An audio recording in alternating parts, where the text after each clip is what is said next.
பிதாவாகிய தேவனாலும் கர்த்தராகிய இயேசு கிறிஸ்துவினாலும் உங்களுக்கு கிருபையும் சமாதானமும் உண்டாவதாக. ஆமென். காட் டிபெண்டன்ஸ் ஊழியங்கள் நடத்துகிற கிறிஸ்துவின் சிலுவை மரணம் ஒரு மருத்துவ பார்வை என்ற தலைப்பிலே நடைபெறப் போகிற இந்த கருத்தரங்கிற்கு ஆதாரமாக நாம் ஆண்டவரை நோக்கி ஜெபிப்போம். நம்மிடையே இருக்கிற யாராவது ஒருவர் இந்த கருத்தரங்கை ஜெபத்துடன் தொடங்கும்படி கேட்டுக்கொள்கிறேன். பரிசுத்தமுள்ள நல்ல பிதாவே, சுவாமி அப்பா, உமக்கு நன்றி ஆண்டவரே. அப்பா சோத்திரம் அப்பா. பசிலுவை பாட்டை குறித்த ஒரே வெளிச்சத்தை ஆண்டவரே சிந்தனைகளை நாங்கள் பெரும்படிக்கு தகப்பனே அப்பா மட்டும் ஆவியான ஒரு கருத்து அப்பா உங்களுடைய ஆண்டவரே அப்பா தாசரை குறித்து எங்களுக்கு பெற்றுக்கொள்ள வேண்டிய உங்களுடைய சத்தியத்தின் ஆழங்களை உங்களுடைய பாடுகளின் ரகசியங்களை அதன் மூலம் உங்களுடைய ஆவிக்குரிய வாழ்விலே நாங்கள் பெற்றுக்கொள்ள வேண்டிய கூறுகளை இந்த கூடுதல் மூலம் எங்களுக்கு தரப்படுறதுக்காக நன்றி. அவர்களை பயன்படுத்தும் ஆசிரியர் ஒருவரையும் துரிதமாய் கூட்டி சேர்த்து பயன்படுத்தும் இயேசு கிறிஸ்துவின் நாமத்திற்கு ஆமென். ஆமென். கர்த்தருடைய அன்பு பிள்ளைகளே, மீண்டும் ஒருமுறை இந்த காட் டிபெண்டன்ஸ் ஊழியர்கள் நடத்துகிற இந்த சிறப்பு கருத்தரங்கிற்கு வருகை தந்திருக்கிற உங்கள் எல்லாரையும் நமது ஆண்டவராகிய இயேசு கிறிஸ்துவின் இனிதான நாமத்தினாலே வாழ்த்தி வரவேற்கிறோம். கிறிஸ்துவின் சிலுவை மரணம் என்பதை குறித்து நமக்கு பல்வேறு பார்வைகள் உண்டு. நான் ஒரு பொறியாளராக இருக்கிறேன், எனக்கு ஒரு பார்வை உண்டு. ஆசிரியர்களாக இருக்கலாம், நம் பல்வேறு துறைகளிலே நாம் வேலை செய்யலாம். நம்முடைய பார்வை வித்தியாசமானது. ஆனால் கிறிஸ்துவின் மரணம் ஒரு மருத்துவரின் பார்வையிலே நிச்சயமாகவே நம்முடைய ஆவிக்குரிய வாழ்விலே அது நம்மை விசுவாச பாதையிலே மேம்படுத்துவதற்கு உதவி செய்யும் என்கின்ற ஒரு நம்பிக்கையோடு இந்த கருத்தரங்கிற்கு நம்முடைய காட் டிபெண்டன்ஸ் ஊழியத்தினுடைய நிறுவனர் டாக்டர் பேதுரு தேவதாசன் அண்ணன் அவர்கள் இங்கு இருக்கிறார். அண்ணன் அவர்கள் நமக்கு இருக்கிற இந்த கிறிஸ்துவின் மரணத்தை குறித்ததான பல்வேறு ஐயங்கள், கேள்விகள், நம்முடைய கிறிஸ்தவ வட்டாரங்களிலே நாம் நிறைய முறை வேதாகமத்தை நாம் வாசித்திருக்கிறோம்.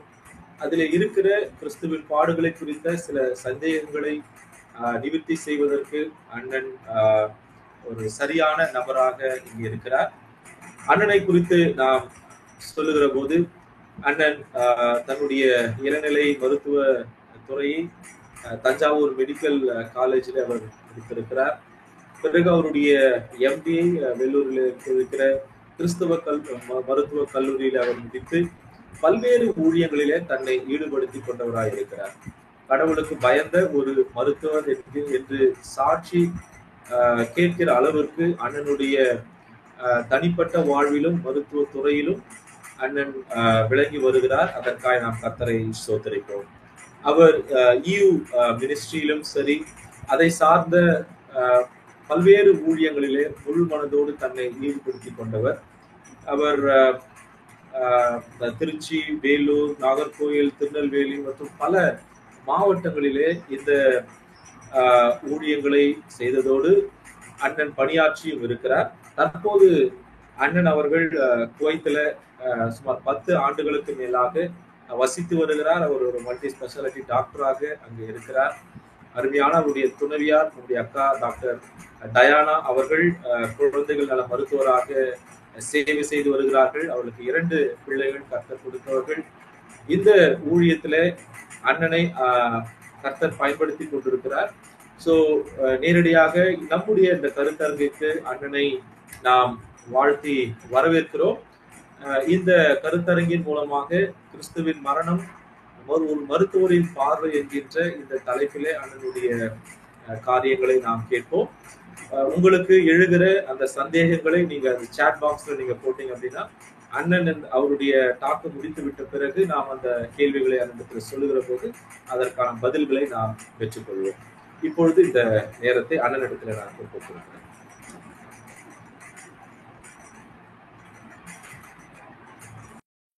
Thank you brother Darwin. கிறிஸ்துவுக்குள் மிகவும் பிரியமான சகோதர சகோதரிகளே, ஆண்டவர் இயேசு கிறிஸ்து நாமத்தினாலே உங்கள் அனைவருக்கும் காடிபெண்டன்ஸ் சார்பிலே அன்பின் வாழ்த்துக்களை தெரிவித்துக் கொள்கிறேன். முகவரிகளை சொன்னது போன்று சிலுவை மரணம் குறித்து ஒவ்வொருக்கும் ஒவ்வொரு பார்வை. நான் ஒரு மருத்துவன் என்ற முறையிலே மருத்துவ பார்வை, மருத்துவர் பார்வை என்பதை காட்டிலும் மருத்துவ பார்வை, மெடிக்கல் ஆஸ்பெக்ட்ஸில் மரணம், அதற்கு முன்பு பின்பு அந்த முறை, அந்த காரியங்களில் இருக்கக்கூடிய சில அம்சங்களை விளக்கி சொல்லும் பொழுது இயேசு கிறிஸ்து நமக்காக எந்த அளவுக்கு பெரிய பாடுகள் அடைந்திருக்கிறார் என்பதை நாம் புரிந்து கொள்வதற்கு உதவியாக இருக்கும் என்பதும், இன்னும் அதனைத் தொடர்ந்து இது சம்பந்தமான எழக்கூடிய சில மற்றவர்களுடைய சந்தேகங்களுக்கு நாம் பதிலளிக்கும்படியாகவும் நமக்கு உதவும் என்ற நோக்கத்திலே நாம் இந்த நிகழ்ச்சியை வடிவமைத்திருக்கிறோம். நான் என்னுடைய பவர் பாயிண்ட் ஓப்பன் பண்ணிடுறேன். Just a minute.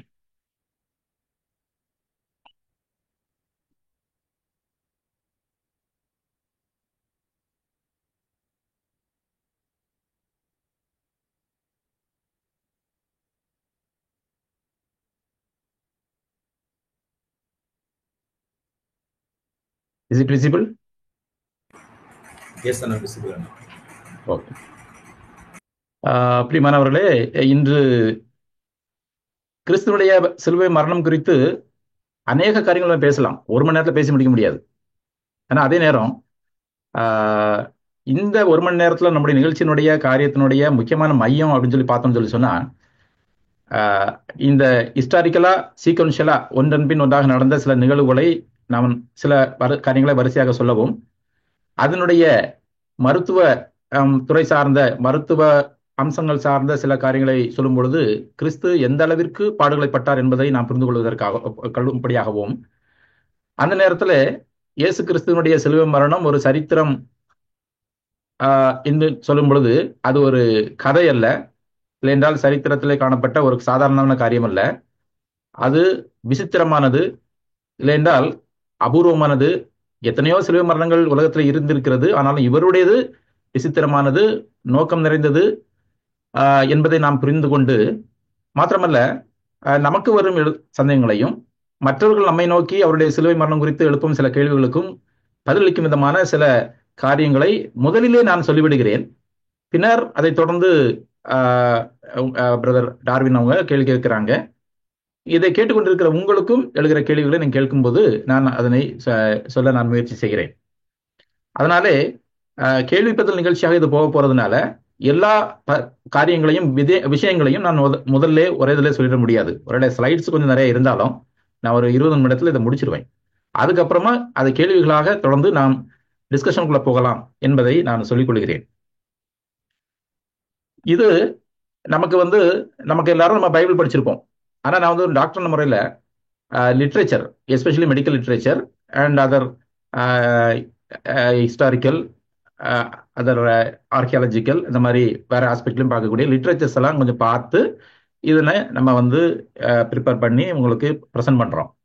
மாத்திரமல்ல அந்த சோர்சஸ் நம்ம பார்த்தீங்கன்னு சொன்னா அது கிறிஸ்டியன் ஆதர்ஸும் உண்டு, நான் கிறிஸ்டியன் ஆதர்ஸ் பேக்ரவுண்ட் ஆதர்ஸும் உண்டு. ஸோ அதனால confirmatory and sceptical views, like அதாவது சந்தேகம் எழுப்பக்கூடியவங்களுடைய காரியங்கள் எல்லாம் பார்க்க முடிகிறது. ஸோ அந்த அளவிற்கு அவருடைய மரணம் விவாதிக்கப்படக்கூடிய ஒரு காரியமாக காணப்படுகிறது. பரிசுத்த வேதாகமத்தில் குறிப்பாக பார்ப்பதென்றால் அது 4 சுவிசேஷ புத்தகங்கள் சொல்லப்பட்டிருக்குது. த்ரோட் பைபிள் சொல்லியிருந்தாலும் கூட அந்த 4 சுவிசேஷ புத்தகங்கள்ல தான் அதனுடைய அக்கௌண்ட் டீட்டெயிலா இருக்கு. மாத்திரமல்ல ஓல்டு டெஸ்டமெண்ட்லயும் ஏசாயா, சங்கீதம் 22, இது போன்ற ஒரு சில, ஏசாயால 53 நினைக்கிறேன், போன்ற ஒரு சில இதுகள் மூலமாகவும் நம்ம அவருடைய சிலுவை, பாடு, மரணம் குறித்த அநேக காரியங்களை நாம் அதனை பார்க்க முடிகிறது. இந்த மாதிரி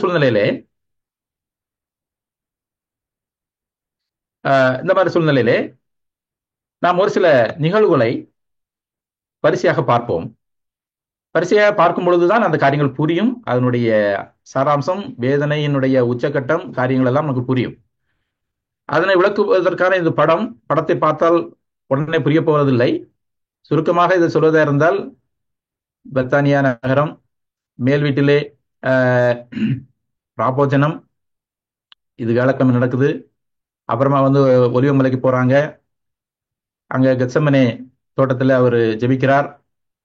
அப்புறமா பிடிக்கப்படுகிறார், விசாரணை செய்யப்படுகிறார். தேசாதிபதிகளுடைய அரண்மனை முற்றங்களுக்கெல்லாம் கொண்டு போகப்படுகிறார். அங்கே கசையடிகள், இன்னும் மற்ற பாடுகள், சிறுவையில் அறையப்படுதல், கொல்கதா என்று சொல்லி எல்லாமே அந்த அருகிலே ஒரு குறிப்பிட்ட இடத்துல இருக்கிறதெல்லாம் பார்க்கும் பொழுது அவர் கிட்டத்தட்ட ஒரு 4 கிலோமீட்டருக்கு மேன்பா 4 மணி நேரத்துக்கு மேலாக டிராவல் டிஸ்டன்ஸ் போயிருக்கிறார் என்பது அந்த ஒரு நாள்ல காரியங்கள் புரிகிறது. நம்ம காரியத்துக்குள்ளாம வருவோம். முதல்ல பார்க்கும் போது கெத்செமனே நம்ம பார்க்கும் பொழுது, அந்த கெத்செமனே தோட்டத்துக்கு முன்னாடி நம்ம பாஸ்டர் மேல் வீட்டிலே ராபோஜன பந்தி இருக்கிறாங்க. இது நடந்தது ஒரு வியாழக்கிழமை என்று சொல்லப்படுகிறது. அதுவும் குறிப்பாக ஏப்ரல் 6 கிபி கிறிஸ்துவுக்கு பின்னர் 30ஆம் வருஷம் அப்படின்னு சொல்றாங்க.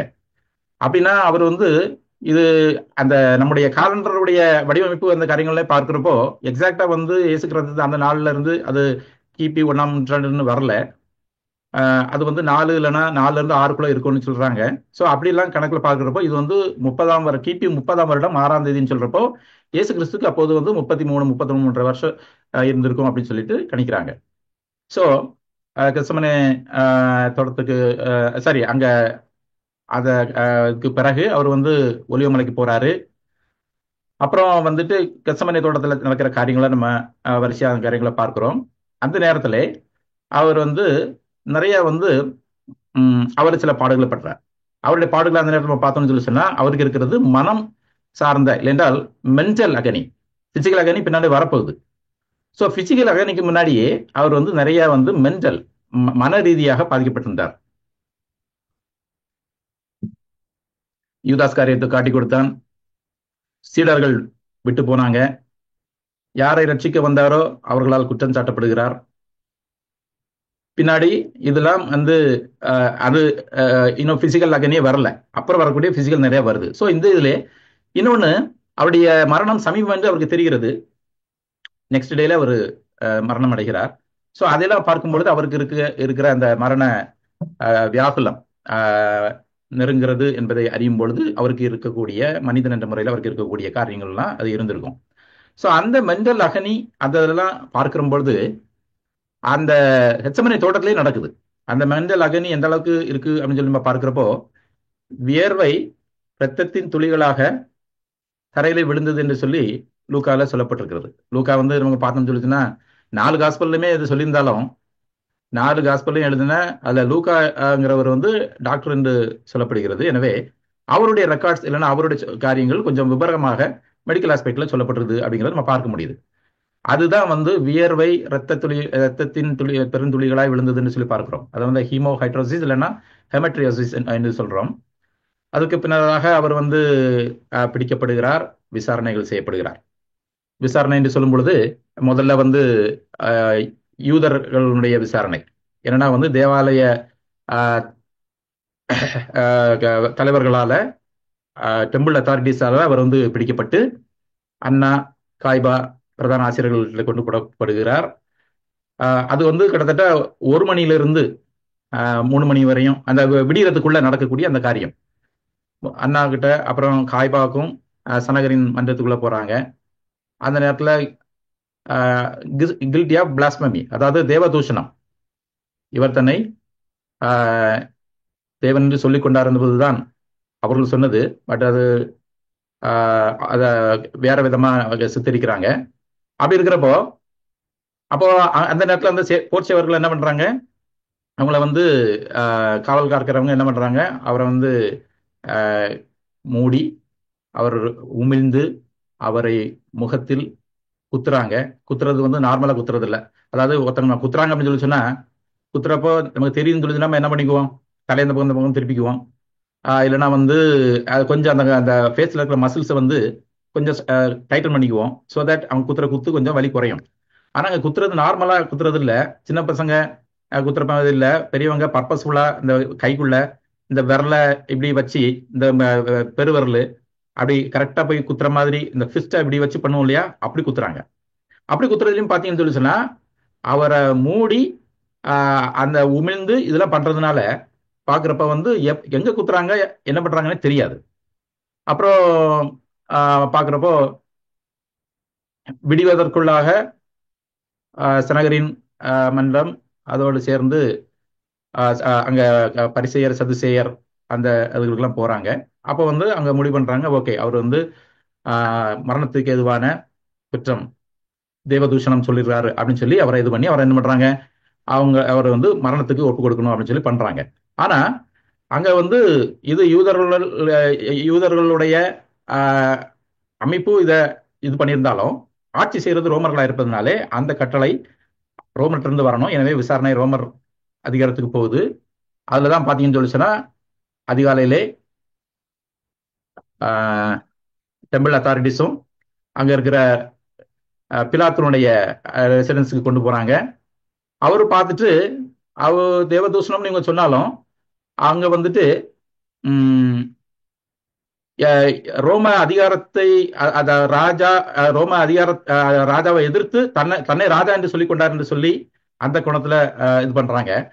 அப்போ அதனால வந்துட்டு இது வந்து தேவதூஷணம் நீங்க சொல்ற மாதிரி உள்ள இல்லை அப்படின்னு சொல்றப்போ அவருக்கு அந்த கன்விக்ஷன் இல்லைனால அதை வந்து ஏரோதுக்கு அனுப்புறாரு. அவரும் அதை ஒன்றும் பண்ணல. அவர் திருப்பி பிளாத்துட்டு அனுப்புறாங்க. ஆனா மக்கள் விடுறதா இல்லை, அவர் ஏதாவது பண்ணணும் அப்படின்னு சொல்லி பண்ண உடனே என்ன பண்றாங்க, அவன் வந்துட்டு திருப்பி வந்து அவரை வாரினால் அடிக்கவும் சிலுவையில் அறையவும் ஒப்பு கொடுத்தான். அந்த வசனத்தை நம்ம பார்க்கிறோம். இப்போ வாரினால் அடிக்கப்படுகிறது, சிலுவையில் அறையப்படுகிறது, இந்த ரெண்டும் தான் அவருடைய இந்த காரியத்தினுடைய முக்கியமானது. என்னுடைய பிரசன்டேஷனை ஜஸ்ட் சுருக்கமாக கொண்டு போறதுக்காக இந்த ரெண்டு முக்கியமான பாயிண்ட்ல மாத்திரம் மெடிக்கல் ஆஸ்பெக்ட்ல நான் சொல்லிட்டு அடுத்து நம்ம கேள்வி பதிலுக்குள்ளாக நம்ம போகலாம்.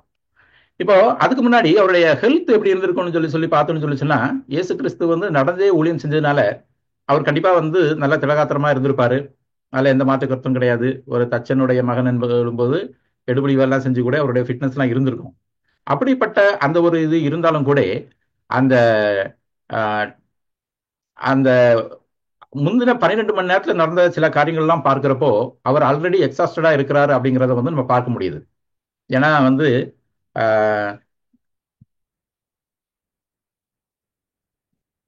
வேர்வை ரத்த துளிகளா வளர்ந்தது அப்படின்னு சொல்லப்படுற அந்த காரியத்துல மென்டல் அகனினால வருது. அப்போ எக்ஸாஸ்ட் ஆகுது, ட்ரைனஸ் ஆஃப் மவுத்து, உடம்புல வந்து டயர்ட்னஸ், எல்லா காரியங்களும் எல்லாமே அவருக்கு வருது. அப்படி வரக்கூடிய அந்த சிச்சுவேஷன்ல பாத்தீங்கன்னு சொன்னா அந்த பிளட் வந்து அந்த வேர்வையில ரத்தமா வரக்கூடிய அந்த இதனால எல்லா டீஹைட்ரேஷன் அப்படி எல்லாம் பாடி எல்லாமே ஒரு டயர்ட்னஸா இருக்கும். அப்புறம் வந்து மென்டலா ஒரு சிதைக்கப்பட்டாருன்னு சொல்லி பார்க்கிறோம். இப்படிலாம் பார்க்கறதுனால ஸ்லீப்லெஸ் நைட்டு இதெல்லாம் பார்க்கிறப்போ அவர் வந்து 4 கிலோமீட்டர் தூரத்துக்கு அந்த திருப்பி வந்து அவரை அடிச்ச இடத்துல இருந்து அவரை வந்துட்டு சிலுவையில் அறைய இடத்துக்கு கொண்டு 4 கிலோமீட்டர் தூரத்துக்கு அவரை நடத்தி கூட்டு போறாங்க. ஸோ இதெல்லாம் பார்க்கிறப்போ he was already totally exhausted அப்படின்னு ஒரு சிச்சுவேஷனுக்கு அவர் போறாரு. ஆனா அதுக்கு முன்னாடி அவருடைய ஃபிட்னஸ் நம்ம பார்த்தோம்னு சொன்னா இது என்னமோ வந்து அடிச்ச அடியிலேயே இல்லைன்னா வந்து அந்த சிலுவை பாடுகளை தாங்க முடியாம அவர் வந்து சீக்கிரம் இறந்துட்டாரு அப்படின்னு வந்து சொல்ல முடியாது. ஸோ அந்த அளவிற்கு அவருடைய திலகாத்திரமான அது அவருக்கு இருந்திருக்குது. ஆனா வந்து சிலுவையில் அறியப்படுவதற்கு முன்பதாகவே அவர் வந்து எந்த அளவுக்கு எக்ஸாஸ்ட் ஆயிருக்காருங்கிறத நம்ம பார்க்க முடியும். ஓகே, மெயினா வந்து வாரினால் அடிக்கிறதும் சிலுவையில் அறையப்படக்கூடிய முக்கியமான காரியத்தை மாதிரி நம்ம பார்ப்போம். வாரினால் அடிக்கிறது அப்படின்னு சொல்றப்போ வாரினால் அடிக்கிறதே எதுக்காக நம்ம அடிக்கிறாங்க அப்படின்னு சொன்னா தண்டனை தான். அதாவது சாகர அளவு அடிக்க மாட்டாங்க, சாகருக்கு முன்னாடி அவன் சித்திரக்கூடாது, ஆனா வந்து அவன் வதைக்கப்படணும். அதுக்காக தான் அந்த ஒரு இது பண்றது. ரோமனுடைய இதுபடி வந்து 40 இது அடிக்கணும். ஆனா வந்து ஒரு மெர்சி கிராண்டா அவங்களுக்கு வந்து என்ன பண்றாங்க, ஒண்ணு குறைய ஒருவேளை தெரியாம கூடுதல் அடிச்சுட்டா அப்புறம் நம்ம மேல பலியாயிடும் அப்படிங்கிறதுக்காக வந்து 39 நிறுத்திக்கிறாங்க. ஸோ இந்த மாதிரி அவருக்கு அதை அடிக்கிறப்போ வந்து சாதாரணமான இதில் 2 பேர் சேர்ந்து அடிப்பாங்க, ஒருத்தர் இந்த பக்கம் ஒருத்தர் அந்த பக்கம் இருந்து அடிப்பாரு. ஸோ தட் ரெண்டு பக்கமும் வந்து சிதைக்கப்படும். நீங்க அந்த இதில் நம்ம பார்க்கிறப்ப அந்த பிக்சர்ஸ்ல நீங்க பாத்தீங்கன்னா உங்களுக்கு ஒரு ஐடியா கிடைக்கும். அவரை வந்து அடிக்கப்படுகிறவரை, சிலுவையில் அடைக்கப்படுகிறவரை, இப்போ நம்ம இயேசு கிறிஸ்து அசியம் பண்றோமே, அவரை வந்து நிக்க வச்சு மரத்தோட கட்டி, இல்ல நார்மலா இது வந்து அடிக்கப்படுகிறவரை வந்து கட்டி, இந்த சைட்ல இருந்து ஒருத்தர் அந்த சைட்ல இருந்து ஒருத்தர் இதுல இருக்கிற இந்த கச்சை, வார் கச்சையை கொண்டு அடிக்கிறாங்க. அந்த வாரினால் அடிக்கிறார்கள். வாரினால் அடிக்கிறப்போ அந்த வார் வந்து லெதர்னால் ஆனது.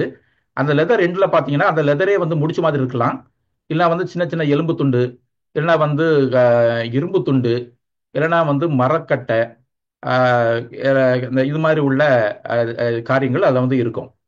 அந்த பல்லு இருக்கக்கூடிய அந்த மாதிரி மெட்டீரியல்ஸ்லாம் அதில் இருக்குது. ஸோ இதனால இருக்கிறதுனால அடிக்கிற நார்மல் வழி இல்லை, அது வந்து உள்ள போய் அப்படி இழுத்துட்டு வர்றப்போ வந்து அப்படி பிச்சுட்டு வரும். ஸோ அந்த மாதிரி நைய படைக்கிறதுன்னு சொல்லுவோம் இல்லையா, ஸோ அந்த மாதிரி அவருக்கு அந்த இதில் இருக்கும். 2 பேர் அடிக்கிறதுக்கு காரணம் என்னன்னு சொல்லி சொன்னா, ஒருத்தர் இந்த பக்கத்துல இருந்து ஒருத்தர் அந்த பக்கத்துல இருந்து, ஸோ தட் வலது பக்கத்துல இருந்து ஒருத்தர் அடிக்கிறான்னு சொல்லி சொன்னா, வலது ஒருத்தருடைய இடது பக்கத்துல இருந்து அடிக்கிறான்னு சொல்லி சொன்னா, அவர் வந்து அந்த நபர் அடிபடுறவருடைய வலது பக்கத்தை நல்லா வந்து மீன்ஸ் நல்லா சிதைச்சு எடுக்கும். இந்த பக்கம் இருக்கிறவர் அது ஆப்போசிட், அதான் வந்து டைரக்ஷன் கொடுத்துருக்காங்க. ஸோ அந்த அளவிற்கு அவருக்கு வந்து வாரினால் அடிக்கப்படுகிற அந்த ஒரு சிச்சுவேஷன்ஸ். இதை பற்றி நம்ம சொல்றதுக்கான நேரம் இல்லை, அதில் ஏதாவது குறிப்பாக கேள்விகள் இருந்தால் நம்ம கேட்போம்.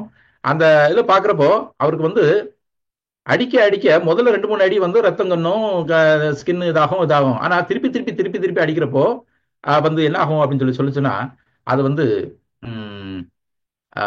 அது அந்த லேசரேஷன் சொல்லுவாங்க. இந்த மசில்ஸ் டேர் ஆகும், ப்ளீடிங் ஜாஸ்தி ஆகும், போன் கூட எக்ஸ்போஸ் ஆகும். அந்த அளவுக்கு இது அடிப்பாங்க. ஸோ இந்த விஷயத்தை பொறுத்தவரை இவருக்கு அடிப்பட்ட, இயேசு கிறிஸ்துக்கு அடிப்பட்ட இதை பொறுத்தவரையில அது அடிக்கிறது வந்து எதை பொறுத்தது அப்படின்னு சொல்லி சொன்னா, அவர் பண்ணின தவறினுடைய, அந்த அடிபடுறவர் பண்ணுகிற தவறினுடைய வீரியத்தை பொறுத்தது. இங்க இயேசு கிறிஸ்து எதுக்காக அடிக்கப்படுகிறார்? தன்னை ராஜா என்று சொல்லிக்கிறார். இல்லைன்னா ராஜாக்கு எதிராக வந்து நமக்கு வராரு அப்படிங்கிற அந்த ஒரு இதனால அந்த ரோம சேவகர்கள்லாம் வந்துட்டு இது தேச துரோக வழக்கு மாதிரி. அதனால வந்துட்டு அந்த நாட்டுப்பற்றோட அந்த வெறியோட யூதனாக இவரை வந்துட்டு அடிச்சு புடைச்சு எடுத்துடுறாங்க. ஸோ அப்படி பார்க்குறப்ப அவருக்கு வந்து வலி, வேதனை, விகாரமான தோற்றம், ப்ளீடிங், அந்த மாதிரி நிறைய காரியங்கள் அதில் வந்து இது பட்டதை பார்க்குறோம். எவ்வளோ நேரம் அடிக்கிறாங்க, எவ்வளவு சீரியஸ் அடிக்கிறாங்கிறத பொறுத்து எவ்வளவு பிளட் போயிருக்கோம் வைக்கிறோம் அப்படிங்கிறதெல்லாம் நம்ம வந்து பார்க்க முடியுது. ஆல்ரெடி வேர்வை ரத்தமாய் கெத்செமனே தோட்டத்திலேயே போயிடுச்சு, பிளட் வெளியே வந்துடுச்சு. அதனாலதான் அந்த அளவுக்கு தானாவே வந்துடுச்சு. மென்டல் அகனிலே வந்துடுச்சு. இப்போ பிசிக்கல் அகனிலையும் பிளட் வர ஆரம்பிச்சிட்டு அவருடைய பிளட்டை பற்றி நம்ம பார்க்கிறோம். ஸோ அவருடைய அது எந்த அளவுக்கு சிவியர் அடிச்சுட்டு இருக்கிறாங்கன்னு சொல்லி சொன்னா, 1 பேதுரு 2:24 பார்த்தோம்னு சொல்லி சொன்னா, அவருடைய தழும்புகளால் குணமாகிறோம் என்று சொல்லப்படக்கூடிய அளவுக்கு அந்த தழும்புன்னு சொல்றப்போ அது கையில மாத்திரம் மாத்திரமா எடுத்துக்க முடியாது, எடுத்துக்கணும்னு அவசியம் இல்லை. இது எல்லாமே தழும்பு தான். ஸோ அந்த அளவிற்கு அதை வந்து வெரி டீப் சீட்டட் இதான் நம்ம வந்து சொல்றாங்க. எஸ்பெஷலி இவருக்கு நடந்தது ரொம்ப ஹார்ஷா இருந்தது அப்படின்னு சொல்லி பார்க்கிறோம். ஓகே, இந்த மாதிரி சிச்சுவேஷன்ஸ்ல வந்து இதை நம்ம பார்க்கிறப்போ சிலுவையில் அறையப்படுவதற்காக இனி இந்த அந்த வாரினால் அடிக்கப்படுகிற அந்த இடத்துல இருந்து இப்ப 4 கிலோமீட்டர் தூரத்துக்கு இனி சிலுவையில் அறையப்படக்கூடிய கொல்கத்தா மலைக்கு அந்த இடத்துக்கு எடுத்துட்டு போனோம். அப்போ அந்த இடத்துக்கு அவர் வந்து நடந்து போகணும். இப்ப நடந்து போறதுக்கு அவரால் என்ன பண்ண முடியாது?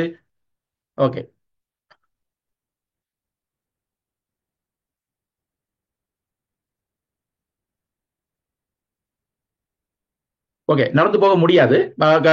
போற சிச்சுவேஷன்ல ஆல்ரெடி வாஸ் எக்ஸாஸ்டட் அப்படின்னு சொன்ன வருதுனால அவருக்கு வந்து சீமோன், சிறைநேவரான சீமோன் அவன்கிட்ட சொல்லி நீ இதை அப்படின்னு சொல்லி சொல்றாங்க. நம்ம ட்ரெடிஷனலா வந்து சிலுவையில் சுமக்கிறப்ப நம்ம பார்த்துருப்போம், அந்த இது செங்குத்து இதுவும் கிடைமட்டமான ரெண்டையும் இப்படி வச்சுட்டு இயேசு கிறிஸ்து இப்படி இப்படி மேலே இப்படி தூக்கிட்டு போற மாதிரி பார்த்துருப்போம். ஸோ அது வந்து ட்ரெடிஷனலா பிக்சர் நம்ம போடுறாங்க. ஆனால் ஆக்சுவலா உள்ள பார்த்துருந்தா எஸ்பெஷலி ரெக்கார்ட்ஸ் எல்லாம் சொல்றபடி இயேசு கிறிஸ்து பண்ணி பார்த்தா அந்த வேரியஸ் பிராக்டிசஸ் இருந்தாலும் அந்த இடத்துல நடந்த பிராக்டிசஸ் வந்து செங்குத்தானது வந்து சிலுவையில் போற இடத்துல அங்கே வந்து நட்டு வைக்கிறதாகவும், இங்க இருந்து அடிபட்ட பிறகு அந்த நபர் வந்து இந்த கிடைமட்டமான இதை மட்டும் தூக்கிட்டு போகணும். அப்ப அப்படி பாக்குறப்போ நார்மலா பாத்தீங்கன்னா அதை பத்தி பாக்குறப்போ உங்களுக்கு 136 கிலோ வரும் மொத்தத்துல சிலுவைன்னு பார்த்தா, செங்குத்து கிடைமட்டம் எல்லாம் பார்த்தா. ஆனா அங்க தூக்கி கொண்டு போக முடியாது கிடைமட்டமா சொல்லப்பட்ட இதை பார்த்தோம்னு சொன்னா ஒரு 50 கிலோ தான் ஆவரேஜா வரும். ஸோ அந்த மாதிரி உள்ள ஒரு இதை அதை கூட அவரால் தூக்க முடியல. அந்த அளவுக்கு அவர் வந்து ஹி வாஸ் எக்ஸ்ட்ராட். ஸோ அதனால ஒரு மெர்சி கிராண்டடா அவர் வந்து இன்னொருத்தரை சுமக்க வைக்கிறாங்க. ஸோ அந்த அளவுக்கு இந்த அளவுக்கு இது பண்ணாருன்னு சொல்லி நம்ம பார்க்கிறோம். ஓகே, இப்போ வந்து சிலுவையில் அறையப்படுகிறார். சிலுவையில் அறையப்படுகிறது வந்துட்டு சிலுவை மரணம் அப்படிங்கிறது வந்து ஒரு ரொம்ப மோசமான ஒரு மரணம். அது வந்து நம்ம என்ன பண்ண முடியாது. அது நான் சாதாரண மரணமே கிடையாது, ஈஸி மரணமே கிடையாது. அது வந்து கொடூரம், இல்லைன்றால் வந்து அநியாயம். ஸோ அந்த அளவிற்கு உள்ள பெரிய வருது. ஸோ அதனால வந்து அது முதல்ல அலெக்சாண்டர் த கிரேட் அப்பவே வந்துட்டு முதல்ல பெர்ஷியன்ஸ் பண்ணியிருக்காங்க. அப்புறம் அலெக்சாண்டர் கிரேட் காலத்துல இருந்து இருக்குது. ஈஜிப்ட் துனிஷால போய் அப்புறம் தான் ரோமன்ஸ் எடுத்திருக்காங்க. ஸோ ரோமன்ஸுக்கு வந்து இது வந்து நியூ தான். ஆனாலும் இயேசு கிறிஸ்து காலத்திலேயே அதை ப்ராக்டிஸ் பண்ணியிருக்காங்க. இதை பற்றி டீட்டெயிலே இயேசு கிறிஸ்துனுடைய சிலுவை மரணத்திலிருந்து தான் ஹிஸ்டரியிலேயே வந்து சொல்லப்பட்டிருக்குது, Bible record and other archaeological evidences. So அந்த அளவிற்கு இயேசு கிறிஸ்துனுடைய சிலுவை மரணம் அந்த காலத்துல குரூசிபிகேஷன் சிலுவை மரணத்தினுடையக்கான ஆதாரமே இவருடைய இதிலிருந்து வருது. சரி, ஓகே, இப்போ நம்ம காரியத்துக்குள்ள நம்ம வருவோம். இயேசு கிறிஸ்துவுக்கு சிலுவையில் அறியப்படுகிறப்போ வந்து என்ன பண்ணியிருப்பாங்க அப்படின்னு சொல்லி சொன்னா, நமக்கு வந்து ட்ரெடிஷனல் வந்து பிக்சர் நம்ம பார்க்கிறப்போ அவரை வந்து இந்த கையில உள்ளங்கையில இப்படி ஆணி அடிச்சிருப்பாங்க அப்படின்னு சொல்லி நம்ம நினைக்கிறோம்.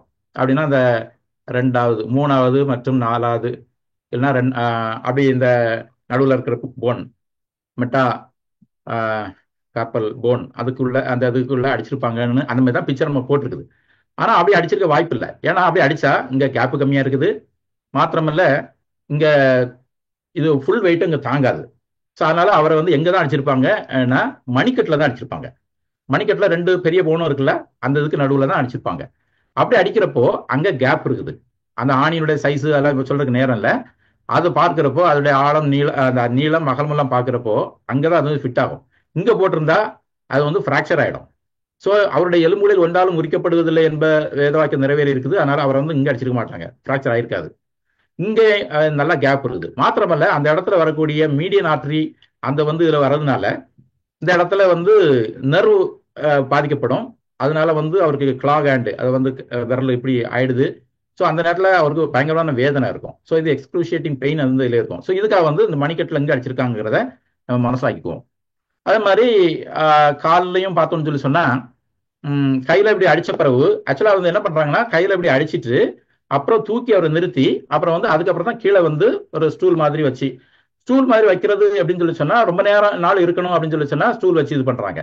ஆனா இவருக்கு இது பண்ணி பாக்குறப்ப வந்துட்டு ஸ்டூல் வச்சதாக எவிடன்ஸ் சொல்ல முடியாது. அது எதுவா இருந்தாலும் இந்த இடத்துல வந்துட்டு ஒரு காலுக்கு மேல ஒரு கால் இப்படி வச்சு இப்படி ஒரு காலுக்கு மேல ஒரு கால் வைக்கிறப்ப வந்து அவரால் வந்து என்ன நார்மலா என்ன பண்ண முடியாது, அப்படி அந்த ஆணியினுடைய நீளத்துக்கு பத்தாது. அதனால வந்து அதை என்ன பண்ண வேண்டியிருக்கும், கால் கொஞ்சம் அப்படி சைடாக்கி ஸோ அப்படி வைக்கிறப்போ அது பயங்கரமா அசௌகரியம். நம்ம நினைக்கிறபடி நம்ம பிக்சர்ல ஒரு ஸ்டூல் மாதிரி ஒன்று வச்சு அவர் ஒரு காலம் நின்னுக்குவாரு, ஒரு காலச்சு மாடி கை வைப்பாரு அப்படிங்கிறது கிடையாது. புரிஞ்சுக்கிறக்கா சொல்றேன். ஸோ அந்த அளவிற்கு அங்க பெரிய சப்போர்ட்லாம் ஒன்றும் கிடையாது. இப்ப சப்போர்ட் ஒன்று வருது, இனிதான் வருது. என்ன வருது, 2 காலையும் வச்சு அந்த இடத்துல ஆணி அடிக்கிறாங்க இல்லையா, அந்த ஆணி அடிக்கிறதுனால இப்ப வந்து காலுக்கு ஃபிக்ஸ் ஆயிடுச்சு. இப்பதான் அந்த சப்போர்ட்டே வருது. அப்ப அந்த சப்போர்ட் வர்றதுனாலதான் வந்து என்ன பண்ண முடியுது அப்படின்னு சொல்லி சொன்னா மூச்சு விட முடியுது, பேச முடியுது. நீங்க வந்து இதை நீங்க கெஸ் பண்ணி பார்க்கணும். ஏன்னா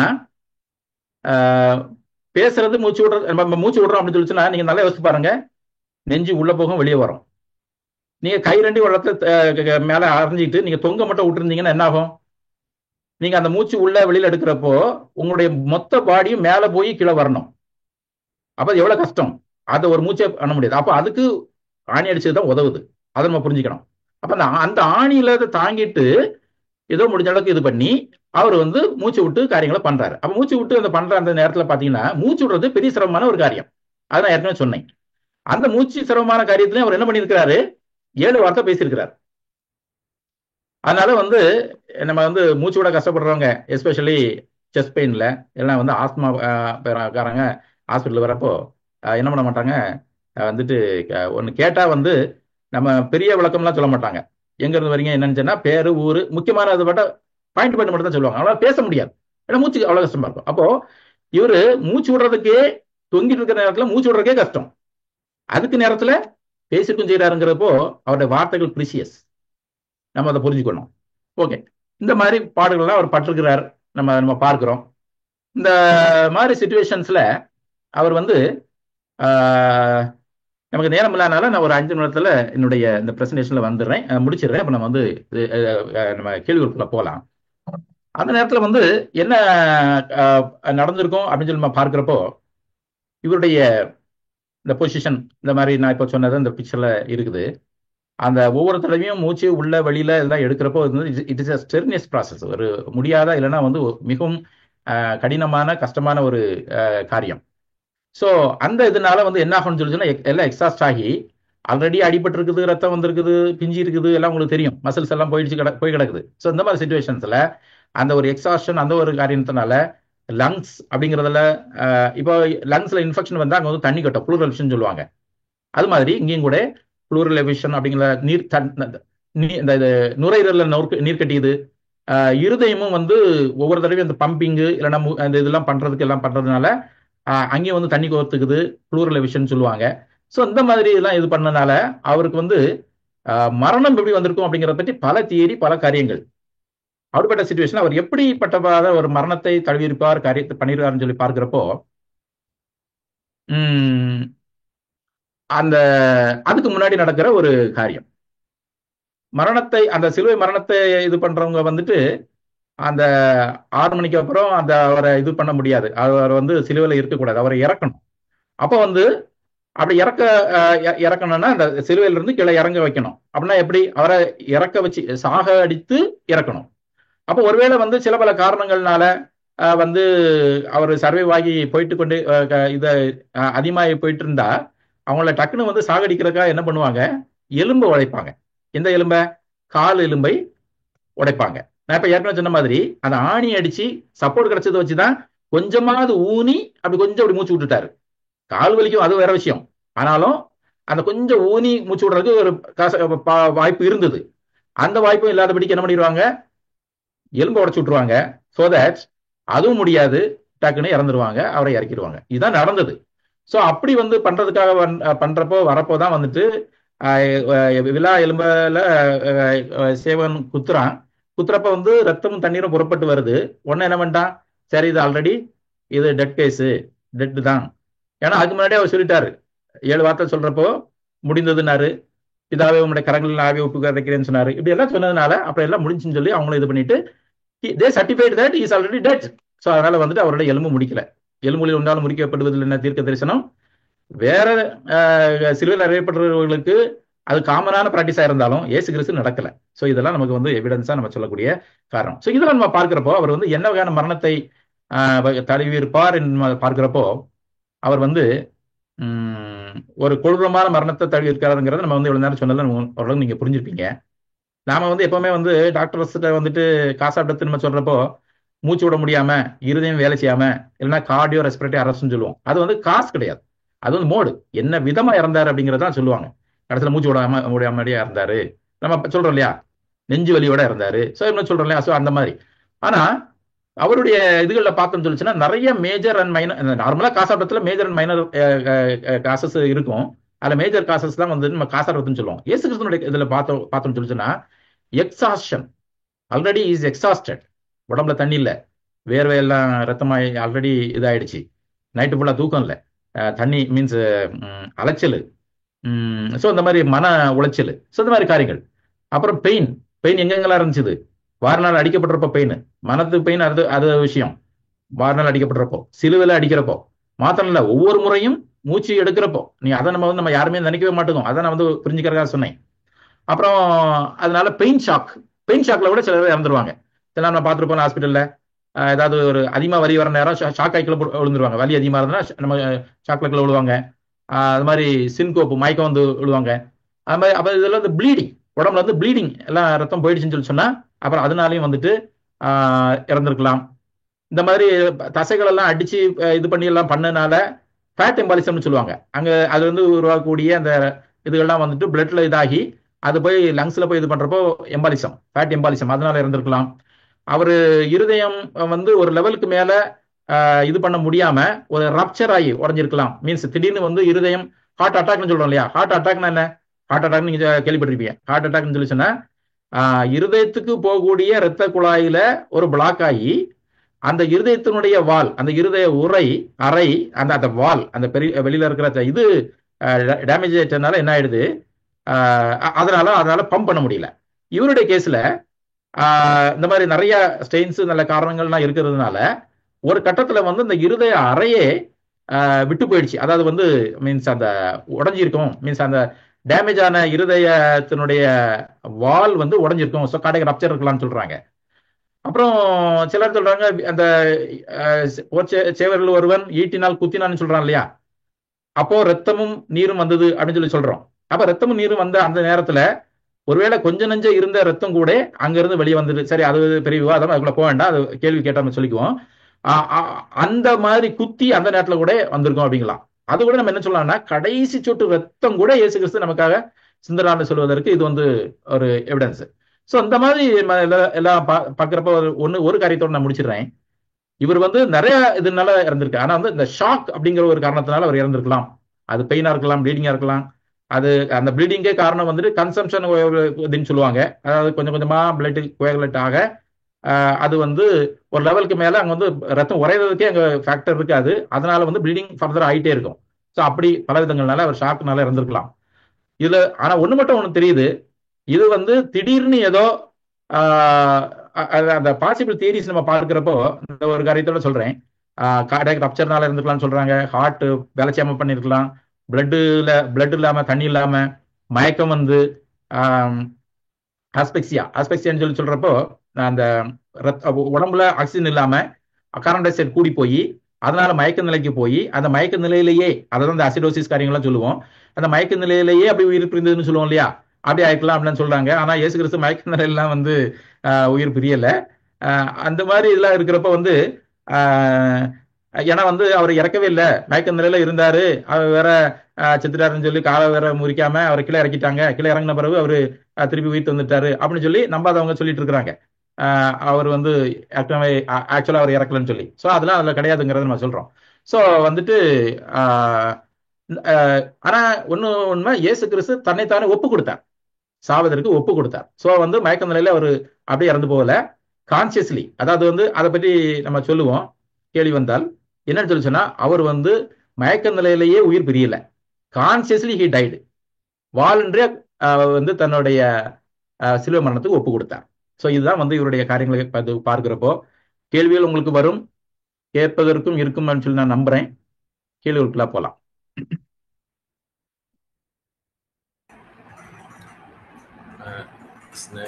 தெளிவான விளக்கங்களுக்கு நன்றி அண்ணன். ஒரு சில கேள்விகளை நான் தயார் பண்ணியிருக்கிறேன். ஸோ மற்றவருடைய நன்மைகளுக்காக கேள்விகளை ஒன்றின் பின் ஒன்றாக கேட்கிறேன், நீங்க அதுக்கு ஆன்சர் பண்ணுங்க. ஒருவேளை இங்க இருக்கிற மீட்டிங்ல இருக்கிறவங்க ஏதாவது உங்களுக்கு கேள்வி இருந்ததுன்னா நீங்க சேட் பாக்ஸ்ல போடுங்க. முடிகிற போது நீங்க அன்மியூட் பண்ணி கூட டாக்டர் கிட்ட நீங்க கேட்கலாம். ஆனா எத்தனையோ மரணங்கள் இருந்த போதும் ஏன் இயேசு சிலுவை மரணத்தை தெரிந்து கொண்டார்? சிலுவை மரணத்தை அவரு ஏன் தெரிந்து கொண்டார் அப்படிங்கிறது ஒரு பக்கமும் இருக்குது. சிலுவை மரணம் எவ்வளவு கொடூரமான மரணம் அப்படிங்கிறத நம்ம பார்க்கிறோம். ஸோ இயேசு கிறிஸ்து ஏதோ ஒரு குற்றம் செய்து ஏதோ ஒரு விதத்துல மரண தண்டனை அடைந்திருக்க வேண்டியவர் அல்ல. அவருக்கு அதுக்கு பாத்திரமே கிடையாது. ஆனாலும் அவருக்கு வந்து அவ்வளவு பெரிய அந்த பெரிய தண்டனை கொடுக்கப்பட்டது. அப்போ இன்னொன்று வந்து அவரு அந்த ஓகே, இந்த கேள்வியை நம்ம பார்க்கிறப்போ கொடூரமான மரணம் அப்படிங்கிறத நம்ம வந்து ஏற்கனவே சொன்னோம். அப்போ அந்த இயேசு கிறிஸ்து உலகத்துக்கு வந்தது நோக்கமே சாகிறதுக்காக தான், மரிப்பதுக்கு தான் வந்தார். ஒருத்தர் ஒரு நோக்கத்துக்காக வராங்க, அது நிறைவேற்றிட்டு போறாங்க. ஆனா இயேசு கிறிஸ்து மரிப்பதற்காகவே பிறந்தார் இல்லையா? எல்லாருமே நம்ம வந்து பிறந்தவெல்லாம் மறிக்க போறோம், அது வேற விஷயம். ஆனா இயேசு கிறிஸ்து நமக்காக மரிப்பதற்காகவே தான் பிறந்தார். அப்போ அவருக்கு வந்து மரணம் இருப்பதுன்னு தெரியும், அவர் வந்து ஆயத்தத்தோட இருக்கிறார். ஆனா ஏன் வந்து சிலுவை மரணத்துல இது பண்ணான்னு சொல்லி சொன்னா, அந்த சிலுவை மரணமே என்னது? நம்முடைய பாவத்திற்கு பரிகாரம், பலி. அப்போ பலி அப்படின்னு சொல்றப்போ சின்ன பாவத்துக்கு சின்ன பலி, பெரிய பாவத்துக்கு பெரிய பலி இல்லையா? செய்த தப்புனுடைய அளவை பொறுத்து சின்ன சின்ன அந்த வேரியஸ் லெவல் ஆஃப் பலிகள் இருக்கு இல்லையா? அப்போ பார்க்குறப்போ உச்சகட்டமான மரணத்தை அடைவதன் மூலமாக இயேசு கிறிஸ்து உடைய நம்முடைய பாவ நிவாரண பலி என்பது அங்கே வந்து உறுதிப்படுத்தப்படுது. இதான் வந்து அவருடைய சிலுவை மரணத்தை அவர் கழுவி கொண்டதற்கான நோக்கம் நம்ம சொல்லலாம். சரி, சிலுவைக்கு செல்வதற்கு முன்பாக, அந்த மரணத்தை அடைவதற்கு முன்பாக இயேசு கிறிஸ்துவுடைய உடல் தகுதிகள் எப்படி இருந்திருக்கும்? ஏற்கனவே தகுதிகள் பற்றி நான் சொல்லிட்டேன். Even otherwise fit. அதான் சொல்றல, 2 அடி போட்ட உடனே 2 அடி அடிச்ச உடனே போயிட்டான் அப்படின்னு சொல்ல முடியாத அளவுக்கு he was very strong enough to bear all the sufferings. அந்த கஷ்டத்தோடையே முடியாம அவர் சாகல. அததான் அதனுடைய எக்ஸ்பிளனேஷன் நான் சொன்னேன். ஃபார் எக்ஸாம்பிள், அதுக்கு முன்னாடியில இருந்தே ரொம்ப கஷ்டப்பட்டிருந்தால், ரொம்ப என்னவது நோய்வாய்ப்பட்டிருந்திருந்தால், இல்லைன்னா வந்து உடம்பு தகுதி இல்லாமல் இருந்திருந்தா அவர் சீக்கிரமே இருந்திருப்பார். அவர் 3 மணி நேரம் சிலைகளை தொங்கி இருக்கிறாரு. அதுவுமே வந்துட்டு எங்க எக்ஸ்டெண்ட் ஆயிடுவோம்னு காலை ஒடிக்கிறதுக்கு முன்னாடி அவங்க வந்து இது பண்ணாங்கன்னு சொன்னா, ஒண்ணு அவர் சீக்கிரம் இறந்துட்டாரு, அந்த அளவுக்கு அவர் பாடுபட்டு இருக்காருன்னு சொல்லலாம். அதனால அது வந்து உடல் தகுதி இல்லாதன்னு சொல்ல முடியாது. இன்னொன்னு, strong various theories of death இருந்தாலும் அவர் வந்து மயக்க நிலையிலேயே அவருடைய உயிர் பிரியவில்லை. Consciously he gave up his life. So அந்த இதை பார்க்கிறப்போ he was fit enough to bear all the sufferings. இந்த கிறிஸ்துவனுடைய பாடுகள் வந்து எங்கிருந்து தொடங்குதுங்க? நான் ஏற்கனவே சொன்னபடி பாக்குறப்போ நம்ம வந்து இப்ப 40 நாளை யோசிக்கிறோம். ஆனா 40 நாளுக்கும் சிலுவை மரண பாடுகளுக்கும் சம்பந்தமே கிடையாது. அப்படியே சொல்றதா இருந்தா ஒருவேளை பேஷன் வீக்ல இருந்து சொல்லலாம்னு நினைக்கிறேன். எக்ஸாக்டா சொல்றதா இருந்தா பேஷன் வீக், இன்னைக்கு குருத்தலை ஞாயிறு முடிச்சிருக்கோம் இல்லையா? இதுக்கப்புறம் தான் எல்லா காரியங்களும் ஒன்னொன்னா தடப்படலாம் நடக்குது. ஸோ அந்த காரியங்கள்லாம் பார்க்குறப்போ 1 வீக்குன்னு எடுத்துக்கலாம். ஆனால் வந்து மேஜர் ஈவெண்ட்ஸ் வந்து வியாழக்கிழமையிலேருந்து ஆரம்பிக்குது, வெள்ளி ஃபுல்லாக நடக்குது, அப்புறம் சனிக்கிழமை செலவில் இங்கே வச்சாச்சு, கலரில் வச்சாச்சு, ஞாயிற்றுக்கிழமை உயிர் தந்தாச்சு. ஸோ இதெல்லாம் எல்லாம் ஒரு வாரம்னு எடுத்துக்கலாம். ஆனால் அவருக்கு தெரியும் எங்கே ஆரம்பிச்சது, பிறந்த போய் ஆரம்பிச்சது, அனாதியிலே ஆரம்பிச்சது. தேவனுடைய திட்டத்தின்படி பார்த்தா அனாதியிலே ஆரம்பிச்சது. ஸோ அதனால வந்துட்டு அவருடைய பாடுகள் எங்கிருந்து ஆரம்பிச்சுன்னு சொல்லி பார்க்குறப்போ அதிலேருந்தே இருக்குது. ஆனாலும் 1 வீக்னு எடுத்துக்கலாம். ஆனால் 40 நாள் சொல்றதுக்கு எந்த எவிடன்ஸும் கிடையாது. இப்போ கெத்செமனே வந்து அவர் ஜெபம் பண்ணும்போது அது வியர்வை துளிவது ரத்தத்தின் பெருந்துளிகளாய் விழுந்தது அப்படின்னு சொல்லிட்டு நான் பார்த்தேன். மருத்துவ ரீதியில வந்து அதுக்கான வாய்ப்புகள் இருக்கு. வேர்வை என்பது ரத்தமாக. ஆமா, சிலர் என்ன நினைக்கிறாங்க அப்படின்னு சொல்லி சொன்னா, அது வந்து வேர்வை ரத்தத்தின் பெருந்துளிகளா விழுந்ததுங்கிறது வந்து அது வந்து எக்ஸாகரேஷன் நினைக்கிறாங்க. நம்பாதவங்க அப்படிதான் நினைப்பாங்க. நம்மள கூட சிலர் நினைச்சிருக்கோம். நல்லா எழுதியிருக்கிறாரு லூக்காக்கு, நல்லா எழுத்து திறமை இருக்குது, நல்லா நம்மளை இமோஷனலா கொண்டு போயிருக்காரு அப்படின்னு நினைக்கிறேன். அப்படி கிடையாது. நான் லூக்கா ஏற்கனவே சொல்லிட்டேன், அவர் வந்து டாக்டர். அப்போ வந்து மெடிக்கல் நுணுக்கத்தோடு எழுதியிருக்கிறார். ஸோ இந்த நிகழ்வுகள் புரிதலுக்காக சொல்றேன், அந்த சரித்திரத்துல நடக்காததுலாம் கிடையாது. இதுவரையும் 70 நிகழ்வுகள் நடந்திருக்குது. 20ஆம் நூற்றாண்டுல மாத்திரமே 70 நிகழ்வுகள் மெடிக்கல் இதை சொல்றாங்க. முதல் நூற்றாண்டு சரி, அந்த மெடிக்கல் ரெக்கார்ட் படி பார்க்குறப்போ முதல் உலகப்போர் அந்த இதில் தான் வந்துட்டு அந்த நாட்களில் நடந்த கொடூரமான காரியங்கள்லேயே வந்துட்டு 2 இந்த நிகழ்வு நடந்ததா சொல்றது. வேர்வை ரத்தத்தின் பெருந்துளிகளாய், அப்போ வந்து வேர்வையில ஸ்வெட் கிளாண்டில் ஸ்வெட்டிங்ல நமக்கு வந்து பதட்டப்பட்டா ஸ்வெட் ஆகுது இல்லையா, அது பிளட்டாவே வருது. அப்படிங்கிறப்ப வந்துட்டு அந்த நிகழ்வு வந்து it is not exaggeration, it is real. அந்த மென்டல் அகனி, அதாவது இப்ப நம்ம சாக போறோம் இல்லைன்னா வந்து குடியா சாக போறோம் அப்படின்னு சொல்லி நினைக்கிற அந்த நேரத்திலே, அப்படி நினைக்கிற அந்த நேரத்திலேயே என்ன ஆகுதுன்னு சொல்லி சொன்னா, அந்த நான் புரியுறக்க அவனை சொல்றேனே, இப்போ வந்து சிலருக்கு ஸ்ட்ரோக் வருது, சிலருக்கு வந்து மூக்குல இருந்து ரத்தம் வருது. என்ன காரணம்? பிளட் ப்ரெஷர் ஏறுறப்போ பிரெயின் அதனுடைய கெப்பாசிட்டி இதாகி பிளட் கலெக்ட் ஆகுனா ஒரு கை கால் இழுக்காம இதா போகுது.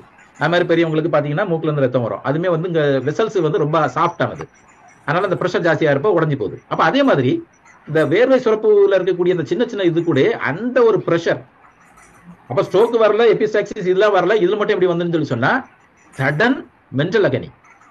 அதனால வந்து இப்படி வந்து எக்ஸ்பிரஷன் ஆயிருக்கு. ஸோ அதனால எவிடன்ஸ் வந்து உலகப்போர் முதல் உலகப்போர் இருந்திருக்குது. ஈவன் 20ஆம் நூற்றாண்டுல கூட 70 நிகழ்வுகள் நடந்திருக்காத மெடிக்கல் ரெக்கார்ட்ஸ் நம்ம பார்க்க முடியுது. So it is not rare, though it was not recorded earlier. இயேசு கிறிஸ்துடைய காலத்துல அது நடந்திருக்குது. ஸோ அதனால வந்து இதை நம்பக்கூடிய ஒரு இது, இட்ஸ் நாட் எக்ஸாகரேஷன். அது வந்து எந்த அளவுக்கு காரியங்களை கொடுக்கணும்னு சொல்றப்போ இது இஸ் மென்டல் அகனி. அது எந்த அளவுக்கு பிசிக்கல் சரீரத்தை கொடுக்கணும்னு சொல்லி பாக்குறப்போ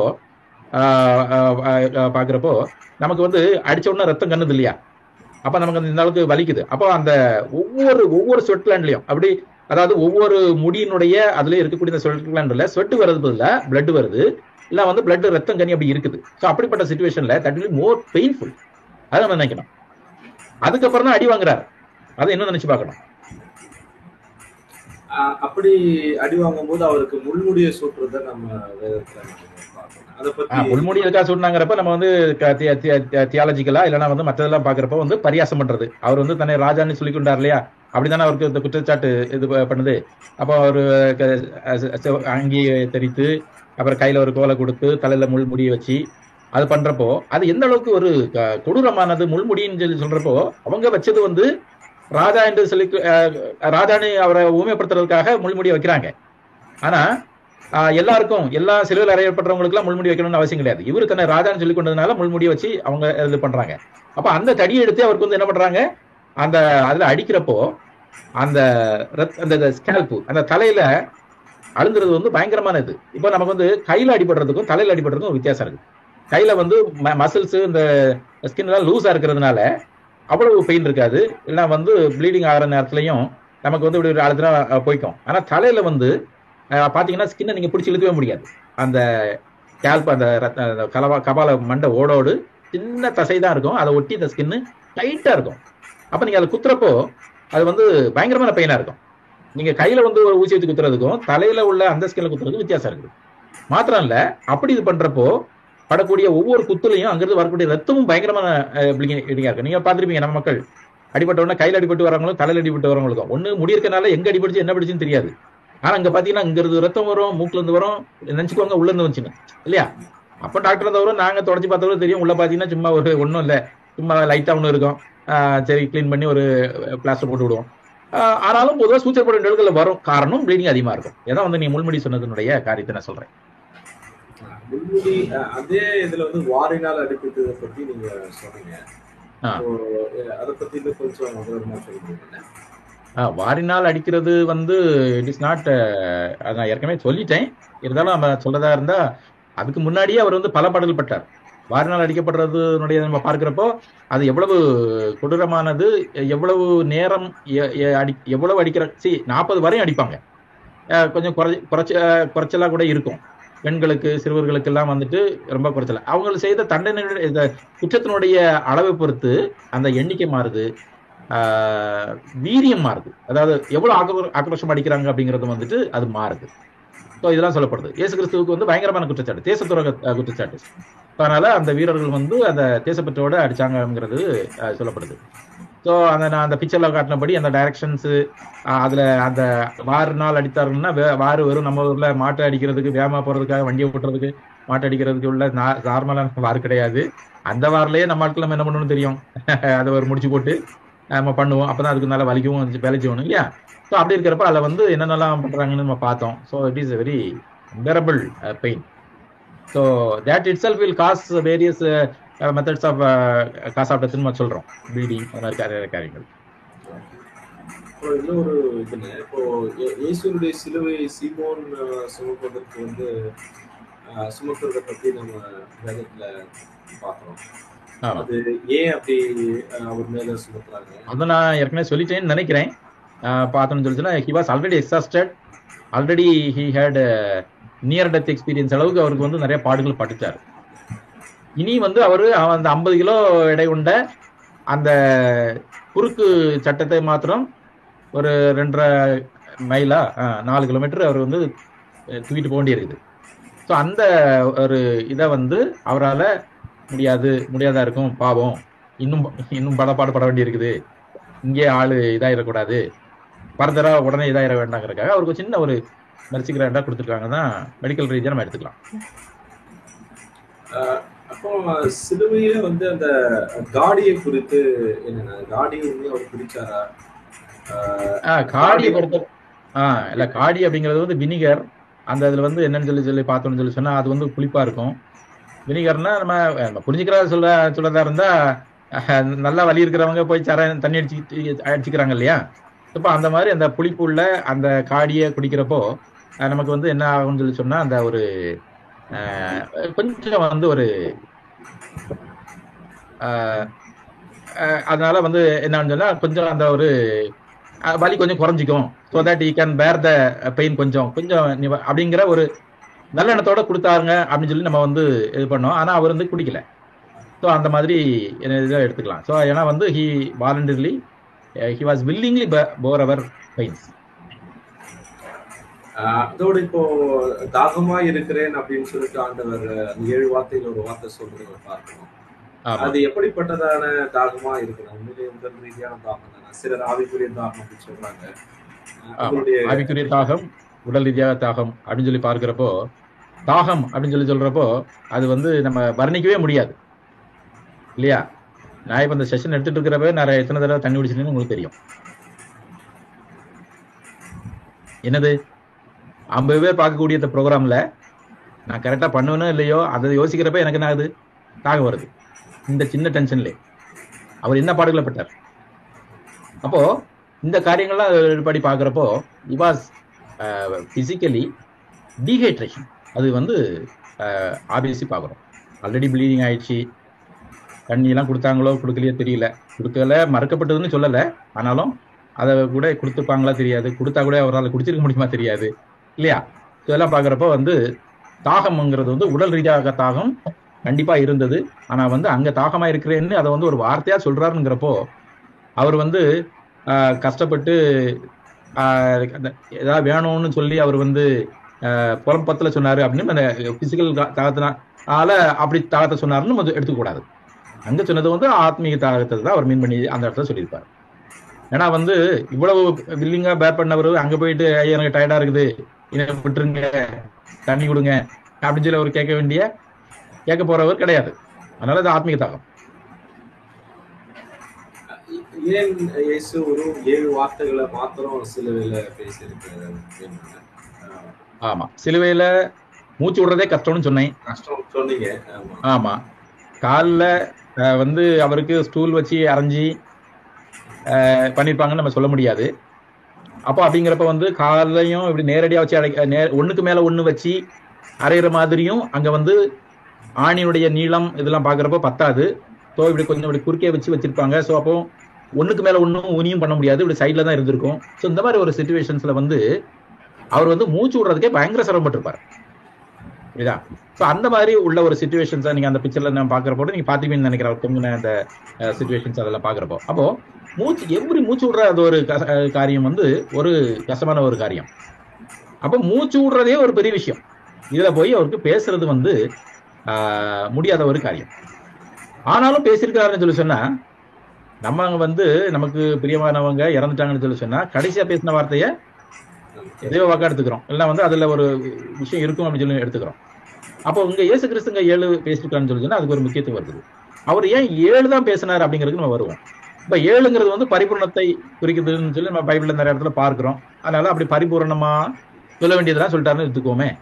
எப்படி 10 கட்டளைன்னு சொன்னாங்க. ஆனா பைபிள்ல 10 கட்டளை கிடையாது. பார்த்தா ஆயிரக்கணக்கான கட்டளை இருக்குது. ஆனா அப்படி அதை எக்ஸ்பிளைன் பண்ணி போறதுக்கு பதிலா சுருக்கி கொண்டு வரதா இருந்தா 2 கட்டளைன்னு சொன்னாரு. அதையுமே ஒன்னா சுருக்கி ஒரே கட்டளை முடிச்சிட்டாரு இயேசு கிறிஸ்து. ஸோ இந்த மாதிரி பவுலா இந்த மாதிரி எல்லாம் நம்ம பார்க்கிறப்போ 7ங்கிறது வந்து பூரணம். அதனால வந்து சிலுவையில சொன்ன அந்த 7 வார்த்தையை கூட நம்ம வந்து சீரியஸா எடுத்துக்கிறதுல நியாயம் இருக்குது. அதனால சர்ச்சஸ்ல 7 வசனத்தை பேசுறாங்க, நல்ல விஷயம். ஆனா அந்த 7 வார்த்தையை பேசுறதுக்கு எவ்வளவு கஷ்டப்பட்டாருங்கிறத இப்ப சொன்னது நீங்க புரிஞ்சிருப்பீங்க அப்படின்னு நம்புறேன்.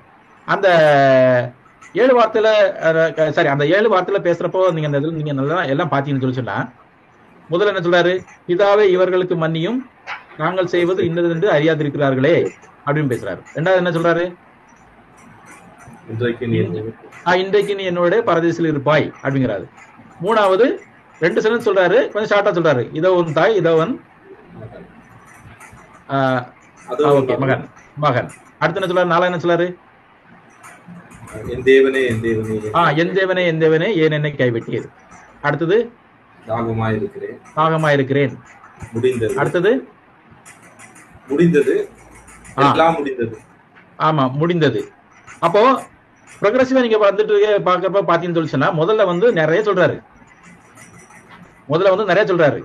சரி, முதல்ல வந்து நிறைய சொல்றாரு. ரெண்டாவது கொஞ்சம் குறைவா சொல்றாரு. மூணாவது கொஞ்சம் சொன்னாலும் 2 கட் பண்ணி வார்த்தை சொல்றாரு. அடுத்ததும் குறைவா தான் சொல்றாரு. அடுத்து குறைவா சொல்றாரு. அடுத்தது முடிந்ததுன்னு சொல்லி ரொம்ப ஷார்ட்டா சொல்லிட்டாரு. ஆனா முடிந்ததுன்னு சொன்னதோட முடிஞ்சிருக்கணும். ஆனா முடியலையே. என்ன ஒண்ணு சொன்னாரு? பிதாவே உம்முடைய கரங்களில் என்னுடைய ஆவியை ஒப்படைக்கிறேன். இதுதான் நம்ம லாஸ்டா சொன்னது. அப்போ ப்ரொக்ரெசிவா குறைஞ்சிட்டு வந்துட்டு போனதுக்கு காரணம் என்னன்னு சொல்லி பார்த்தோம்னு சொல்லி சொன்னா அவரால் முடியல, பேச முடியல. அதுக்கு மேல 6க்கு மேல அவரால் பேசிருக்க முடியாது. ஆனா 7 பேசினார். அதான் வந்து நம்ம எப்படி எடுத்துக்கிறோம்னு சொல்லி சொன்னா அவர் மயக்க நிலைமையிலே அப்படியே போகல, கான்சியஸ்லி ஜீவனை அர்ப்பணித்தார். நீங்க நம்ம பாக்குறோம் இல்லையா, கடையில கிடக்கிற பெரியவங்க பார்த்தோம்னு சொல்லி சொன்னா கடையிலே இருப்பாங்க, சாப்பாடு கொள்ளாது, ஒண்ணும் பண்ணாது. ஆனா மரணத்துக்கு ஜஸ்ட் முந்தின நாளோ முந்தின வாரமோ பாத்தீங்கன்னா கொஞ்சம் நல்லா இருந்தாங்கன்னு சொல்லுவாங்க. நிறைய பேரோட லிஸ்ட் நான் கேட்டுக்கோம் பாத்தீங்களா. அப்படி பார்க்கிறப்ப இயேசு கிறிஸ்து கூட அந்த மரணத்திற்கு ஜஸ்ட் முந்தின அந்த ஜீவனை விடுற அந்த இதுக்கு முன்னாடி ரொம்ப கான்சியஸ்லி இதாவே உடைய கரங்களை என்னோட ஆவியை ஒப்படைக்கிறேன்னு சொல்லி ரொம்ப நீண்ட சென்டென்ஸை சொல்லி முடிச்சாரு. So that is maximum and final. அவ்வளவுதான், அதனால முடியல. ஸோ அதனால வந்து 7 தான் சொல்லியிருக்கிறாருன்னா அதுக்கு ஒரு அர்த்தம் இருக்குது. 7 சொல்றதே பெரிய விஷயம். அதை நம்ம வந்து புரிஞ்சுக்கிறோம். ஆனா சேட்ல வந்து 2 பேர் 2 क्वेश्चन கேட்டிருக்காங்க. Doctor, so many nails on the hands and foot. Is possible for a human to be without bone fracture when subject to such a suffering on the cross அப்படின்னு சொல்லியிருக்காங்க. அது பாசிபிளா டாக்டர்? எனக்கு கேள்வி புரியல, சொல்லுங்க. நான் சேட்டை பார்க்கல. ஓகே.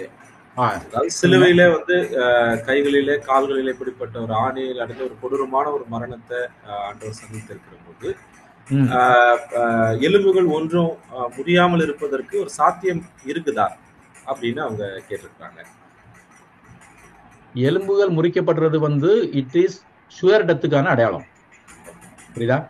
ஷுவர் டெத், அதாவது வந்து மரணத்தை உறுதி பண்ணுவதற்கான அடையாளம் தான் என்னது, எலும்புகளை முறிக்கிறது. அதாவது மரணத்தை உறுதி செய்வதற்காக இவங்க சைட்ல இருந்து உறுதி பண்ணது இது. ஆனா வந்து இயேசு கிறிஸ்தனுடைய மரணத்தை பொறுத்தவரையில வேற விதமா அது உறுதி செய்யப்பட்டது. அந்த ஒரு பிக்சர்ல நான் உங்களுக்கு அதாவது அந்த இப்போ நீ பிக்சர் போடுறதுக்கு நேரம் இல்லை, ஆனா அந்த விளக்கத்தை நான் சொல்றேன். ஒருத்தன் ஈட்டினால் விழாவில குத்துறான். அப்போ ஒருத்தருடைய வலது பக்கத்துல இருந்து ஒருத்தன் குத்துறான்னு சொல்லி சொன்னா அவருடைய வலது இங்க இருந்து இப்ப கீழே இருந்தா குத்துவான். இவர் சிலர் நிற்கிறாரு, அப்ப கீழே இருந்து குத்துவான். அப்ப கீழே இருந்து இப்படி குத்துறப்போ இங்க பேஸ் பண்றப்போ முதல்ல எங்க பேஸ் பண்ணோம்? லங்ஸினுடைய அடிப்பகுதி. அப்ப அங்க வந்து ஏற்கனவே தண்ணி கலெக்ஷன் இருக்கும்னு சொன்னேன். எப்படி நிமோனியா வந்தாலே தண்ணி கலெக்ஷன் வருமோ அது மாதிரி இந்த விழப்பாடுகள்ல தண்ணி கலெக்ஷன் வந்திருக்கும். அப்போ அதையும் தாண்டி இருதயத்தினுடைய உரை, ரைட் வென்ட்ரிக்கிள். அப்போ அந்த ஹார்ட்னுடைய ரைட் சைடினுடைய அந்த வென்ட்ரிக்கிள், அதை சுத்தி இருக்கக்கூடிய ரத்தத்துக்கு இருக்கக்கூடிய அந்த உரை, அதுலயும் தண்ணி கட்டிருக்கும். இதெல்லாம் தாண்டி தான் வந்து எங்க போகுது, அங்க வந்து தண்ணி இது போகுது, எங்க ஹார்ட்டுக்கு உள்ள போய் அந்த பிளட் வருது. ஆனா யோவான் சொல்றப்ப சொல்றாரு ரத்தமும் தண்ணீரும், தண்ணீர் ரத்தம்னு சொல்லல. ஆனா மெடிக்கல் இதுபடி பார்த்தா தண்ணியும் இதுதான் வந்திருக்கணும். ஆமா. ஆனா வந்து ஒரு சீனை பார்த்த உடனே நமக்கு வந்து தண்ணியில பால் கலந்துருக்குன்னு வச்சுக்கோங்களேன். தண்ணியில பாலோ இல்ல பால்ல தண்ணியோ கலந்துருக்கும். பார்த்த உடனே சொல்லுவோம் தண்ணின்னு சொல்லுவோம். பார்த்தோன்னா பால் தானே சொல்லுவோம். தண்ணி தான் கலந்துருக்கும். அது எவ்வளவு கலந்துருக்குங்கிறது மீட்டர் வச்சு பார்த்தா தெரியும். அப்போ அந்த ரெண்டும் மிக்ஸ் ஆகி வர நேரத்துல பாக்குறவங்களுக்கு ரத்தமும் தான் தெரியும். அப்போ ரத்தமும் தண்ணீரும் வந்திருக்கும். அப்போ தண்ணீர் என்னது வந்ததுன்னு சொல்லி சொன்னா இந்த அளவுக்கு கொடூரமான மரணத்தை தழுவி அதனால புளூரல் எஃபிஷன் பெரிகார்டியல் எஃபிஷன் வந்தது அந்த தண்ணி. ஓகேவா? மாத்திரம் இல்ல, அங்க வந்து பிளட் வந்து உள்ள இருக்குது. அப்ப பிளட் உள்ள இருந்ததுனால வந்து அது 2 விதமா நம்ம எடுத்துக்கலாம். எப்படின்னு சொல்லி சொன்னா அவர் வந்து பிளட் வந்து ஆல்ரெடி வந்து பல இது ஆகி அடிபட்டது, ப்ளீடிங் ஆகி ரத்தத்துல வேர்வை போச்சுது, அடிபட்டதுல வரனால அடிபட்டதுனால இது பண்ணிச்சுது, சிலுவையில் அறையப்பட்ட அந்த இதுல உள்ள ஆணில இருந்து வந்திருக்கும். எஸ்பெஷலி காலில் அடிக்கிற ஆணில பக்கத்துல ஒரு டாசல் பீடல் ஆர்ட்ரின்னு இருக்குது. இப்போ அந்த ஆர்ட்ரி பக்கத்துல வரனால அது இன்ஜுரி ஆகி அதுல இருந்து கூட ரத்தம் ஒழிஞ்சிருக்கும். இதெல்லாம் போன பிறகும் இன்னும் வந்து அவருடைய பாடியில கொஞ்சம் ரத்தம் இருக்குது. ஏன்னா அவர் இன்னும் சாகலை, உள்ள இருக்குது. அப்போ அந்த ரத்தம் கூட இந்த குத்துனதுக்கு அப்புறம் வெளியில வந்துடுச்சு இல்லையா, அப்படி வந்தது மூலமா கடைசி சுற்று ரத்தத்தை கூட சிந்தி அதுக்கு மேல வந்து அங்க ஒண்ணுமே இல்லை. அப்போ ஹார்ட் வந்து ரப்சர்னு சொல்றதை விட இவங்க குத்துனதுனால உள்ள இருக்க பிளட்டும் வந்துட்டது கொண்டு அப்புறம் there is no more circulation. So அதனால வந்து அவர் வந்து அவருடைய மரணத்தை அதுல வந்து இப்படி வந்து உறுதி பண்ணிக்கிட்டாங்க. ஓகேவா?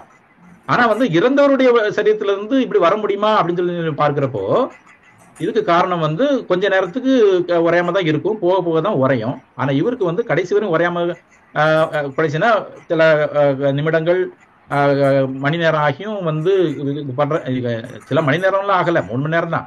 அதுக்குள்ள குத்துனாலும் கூட பிளட் வந்துச்சுன்னா காரணம் வந்து ஆல்ரெடி வந்து கொயாகுலோபதி, அதனால வந்து ரத்தம் உரையாமைங்கிற ஒரு கண்டிஷன் அங்க இருந்திருக்கிறதுனால அங்க வந்து பிளட் கிளாட் இதாக இருந்திருக்கு. அதனால வந்து அவர் எப்படி இறந்து போறான்னு சொல்றாங்க, அந்த பிளட் வந்தது அப்படிங்கிறாங்க. அதனால நம்ம இப்படி எடுத்துக்கலாம், பிளட் வந்தது மூலமா இறந்தாருன்னு எடுத்துக்கலாம். ஆனா அவர் இறந்து ஆவியை விட்டேன்னு சொல்றாரு இல்லையா, மீன்ஸ் விட்டார் இல்லையா, இதோ உங்களுக்கு ஆவியை ஒப்படைக்கிறேன்னு சொல்லி ஜீவனை விட்டார் இல்லையா. அப்போ அந்த நேரத்துல தான் வந்துட்டு அதுக்கப்புறம் தானே எவிடன்ஸ் எல்லாம் பாக்குறாங்க, லைக் இவருக்கு முறிக்கணுமா வேண்டாமான்னு சொல்லி பாக்குறப்ப வேண்டாம்னு சொல்லி குத்துறாங்க. அந்த நேரத்துல இருந்த பிளட் வந்திருக்கலாம், இல்லை அவர் இறந்திருந்தாலும் பிளட் உள்ள கிளாட் ஆகாம இருக்கும், மணிக்கணக்காக கூட இருக்கும். ரீசன் அவங்க கேட்டதுடைய இது வந்து எலும்புகள் வந்து முறிக்காமல் இருப்பதற்கான சாத்தியக்கூறுகள் இருக்குதா அப்படின்னு கேட்கிறாங்க. அதான் எலும்புகள் இருக்கான சாத்தியக்கூறுகள் இருக்குதான்னா சாத்தியக்கூறு இருக்குது. நீங்க ட்ரெடிஷனலா பிக்சர்ல போட்டிருக்கிற இதுபடி பாத்தீங்கன்னா சாத்தியக்கூறு கிடையாது. ட்ரெடிஷனல் பிக்சருக்கும் இதுக்கும் வித்தியாசம் இருக்குங்கிறத நான் சொல்லிட்டேன். ஏற்கனவே வந்து நம்முடைய பைபிள் சொல்லுது அவருடைய எலும்பு முறிக்கப்படவில்லை. ஆர்கியாலஜிக்கல் எவிடன்சஸ் சொல்லுது எலும்புகள் முறிக்கப்படாத இதெல்லாம் இருக்குது. ஸோ வந்து இதெல்லாம் பாக்குறப்போ அதுக்கான பாசிபிலிட்டிஸ் சொன்னேன். இங்க அடிக்காம இங்க அடிச்சா இடம் பத்தாது, உடஞ்சிரும் ஆணினுடைய அகலம் நீளத்தை பாக்குறப்போ. ஆனா இங்க நல்லா கேப் கிடைக்கும், அதனால இங்கதான் அடிச்சிருக்காங்க. அப்படி அடிக்கிறப்போதான் முழு வெள்ளத்தையும் இது பண்ண முடியும்.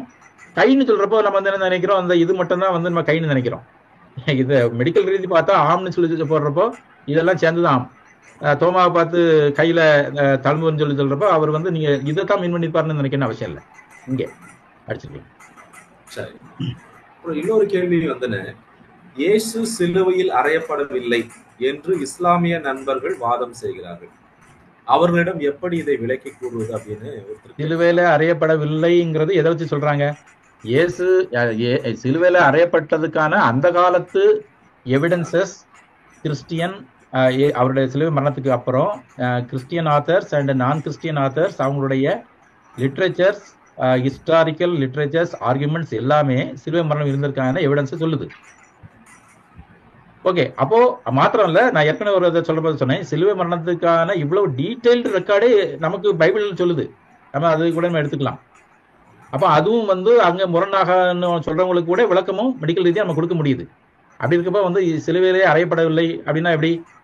இதை ரோப் வச்சு கட்டினாங்கன்னு சொல்றாங்களா, இல்ல வந்து சிலுவைக்கு பக்கமே போலங்கிறாங்களா, என்ன சொல்றாங்கன்னு எனக்கு கரெக்டா எனக்கு புரியல இஸ்லாமியர் சொல்றது. இருக்கலாம் அவங்க, அதாவது அவங்க சொல்லக்கூடிய கேள்விகளுக்கு இருக்கலாம். பட் சிலுவையில் அறையப்படவில்லைன்னா என்ன அறையப்படவில்லைங்கிறத சொல்றாங்கிற அந்த கான்டெக்ஸ்ட் எனக்கு புரியல. ஏற்கனவே இதுக்கு நீங்க பதில் அளிச்சிட்டீங்க, இருந்தாலும் அவர் திருப்பி கேட்டிருக்கிறாங்க, சிலுவையில் 7 வார்த்தைகளை மட்டும்தான் பேசினாரா, ஏன் இந்த வார்த்தைகளை நாம் வந்து பெரிதாக நாம் பேசுகிறோம் அப்படின்னு கேட்டிருக்கிறாங்க. ஆமா, இந்த வார்த்தைகளை ஏன் பெரிதா எடுக்கணும்னு சொல்லி கேட்டிருக்கிறதுல நியாயம் இருக்குது. நான் தான் எப்படின்னு சொன்னேன், 10 கட்டளைய பெரிதா எடுக்கிறோமா இல்லையா? வேணான்னு சொல்ல முடியுமா? முடியாது. எத்தனை கட்டளை இருக்குது? 10 கட்டளை. 10 கட்டளைக்கும் வேண்டாம், அதே 2 கட்டளையா சுருக்கியாச்சு, அதையும் சுருக்கி ஒன்னாக்கியாச்சு, அதையும் நான் சொன்னேன். அப்போ 10 கட்டளைக்கு ஒரு மரியாதை இருக்கு இல்லையா? அது மாதிரி இயேசு கிறிஸ்து சிலுவையில சொன்ன காரியங்களுக்கு அந்த ஒரு மரியாதை நம்ம கொடுக்கணும். இன்னொன்னு, மூச்சு விடுவதற்கே சிரமம். ஒவ்வொரு மூச்சு இழுக்கிறப்பவும் எவ்வளவு கஷ்டத்தை அனுபவிப்பாருன்னு சொல்லி நான் சொன்னேன்.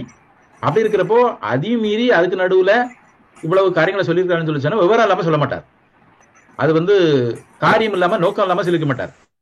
இது வந்து புலம்பல் வார்த்தையெல்லாம் கிடையாது இல்லையா? சோ அப்படின்லாம் பார்க்கிறப்ப வந்து புலம்பல்னா தன்னை அறியாமல ஏதோ வாயில வளர்ன காரியம் எல்லாம் கிடையாது. கான்சியஸ்லி டோல்டுன்னு சொல்லிச்சுன்னா அதுக்கு அர்த்தம் இருக்குது. அதனால வந்து அந்த வசனங்களை நம்ம வந்து 7 வார்த்தைகளை நம்ம வந்து பெரிதாக தியானிப்பதிலே தவறில்லை அப்படிங்கிறது என்னுடைய தனிப்பட்ட கருத்து. இது தியாலஜிக்கல் ஆஸ்பெக்ட் தான். பட் மெடிக்கல் ஆஸ்பெக்ட்ல நான் சொல்லிட்டேன், ஹவு ப்ரீஷியஸ்ன்னு சொல்லி பார்க்கிறப்போ அந்த கஷ்டத்துலையும் சொல்லியிருக்காருன்னா அதுக்கு ஒரு நியாயம் இருக்கு. சரிங்கண்ணே, உங்களுடைய தெளிவான விளக்கங்களுக்கு நன்றி அண்ணன். வேற யாராவதுக்கு கேள்வி இருக்குதுங்களா? இருந்ததுன்னா நீங்க சாட்ல நீங்க போடலாம். இது ஒருத்தங்க கேட்டிருக்கிறாங்க, லெந்து நாட்களில் 40 நாள் ஃபாஸ்டிங் ஏன் அனுசரிக்கிறாங்க, இது வேதத்துல எங்க சொல்லி இருக்குதுன்னு சொல்லி. நான் சொல்றப்பவே சொல்லிட்டேன், 40 நாளுக்கும் இயேசுனுடைய சிலுவைப்பாடுக்கும் சம்பந்தம் இல்லைன்னு நான் சொல்லிட்டேன். 40 நாளுங்கிறப்ப அவர் 40 நாள், அதாவது நாட்கள் நியமித்துக் கொள்கிறவன் தேவனுக்கு நியமித்துக் கொள்கிறான். அப்ப இயேசு கிறிஸ்து 40 நாள் உபவாசம் இருந்தாரு, மோசே 40 நாள் இருந்தாரு. ஸோ அந்த மாதிரி 40ங்கிற உபவாசத்துக்கு ஒரு எவிடன்ஸ் இருக்குது. ஸோ அந்த மாதிரி காரியங்களுக்காக நான் 40 கொண்டு வந்திருப்பாங்களா இருக்கும். ஸோ அப்படிங்கிறப்ப பைபிள்ல நேரடியாக இல்லை தான். இருந்தாலும் அதுக்கு ஒரு நல்ல ஹிஸ்டாரிக்கலா நம்முடைய ட்ரெடிஷ்னலா அதை ஒரு நோக்கத்தோட செய்திருக்காங்கன்னு சொல்லி சொன்னா அதனை நம்புறவங்க அனுசரிக்கலாம், நம்பாதவங்க அனுசரிக்காம இருக்கலாம். காட் டிபெண்டன்ஸ் ஊழியங்கள் மூலமா நடத்தப்படுகிற வேத வாசிப்பு சவால்ல பலருடைய வேண்டுகோளுக்கு இணங்க நாங்க இப்ப லெந்து கால வேத வாசிப்பு ஆரம்பிச்சிருக்கிறோம். நான் திருப்ப சொல்லிக்கிறேன் அப்படின்னு சொல்லி சொன்னா, ஆனால் நாங்க 40 நாள் அனுசரிக்கிறவங்கள அப்படின்னு நிறுத்துக்க வேண்டாம். அது நேரம் இதுக்கு அகைன்ஸ்ட்னு சொல்லியும் நம்ம வாதிட்டு இருக்க வேண்டாம். ஆப்பர்ச்சுனிட்டியை பயன்படுத்திக்குவோம். எங்களுக்கு லீவ் இருக்குது, ஒரு போர்ஷன் கொடுங்கிறாங்க.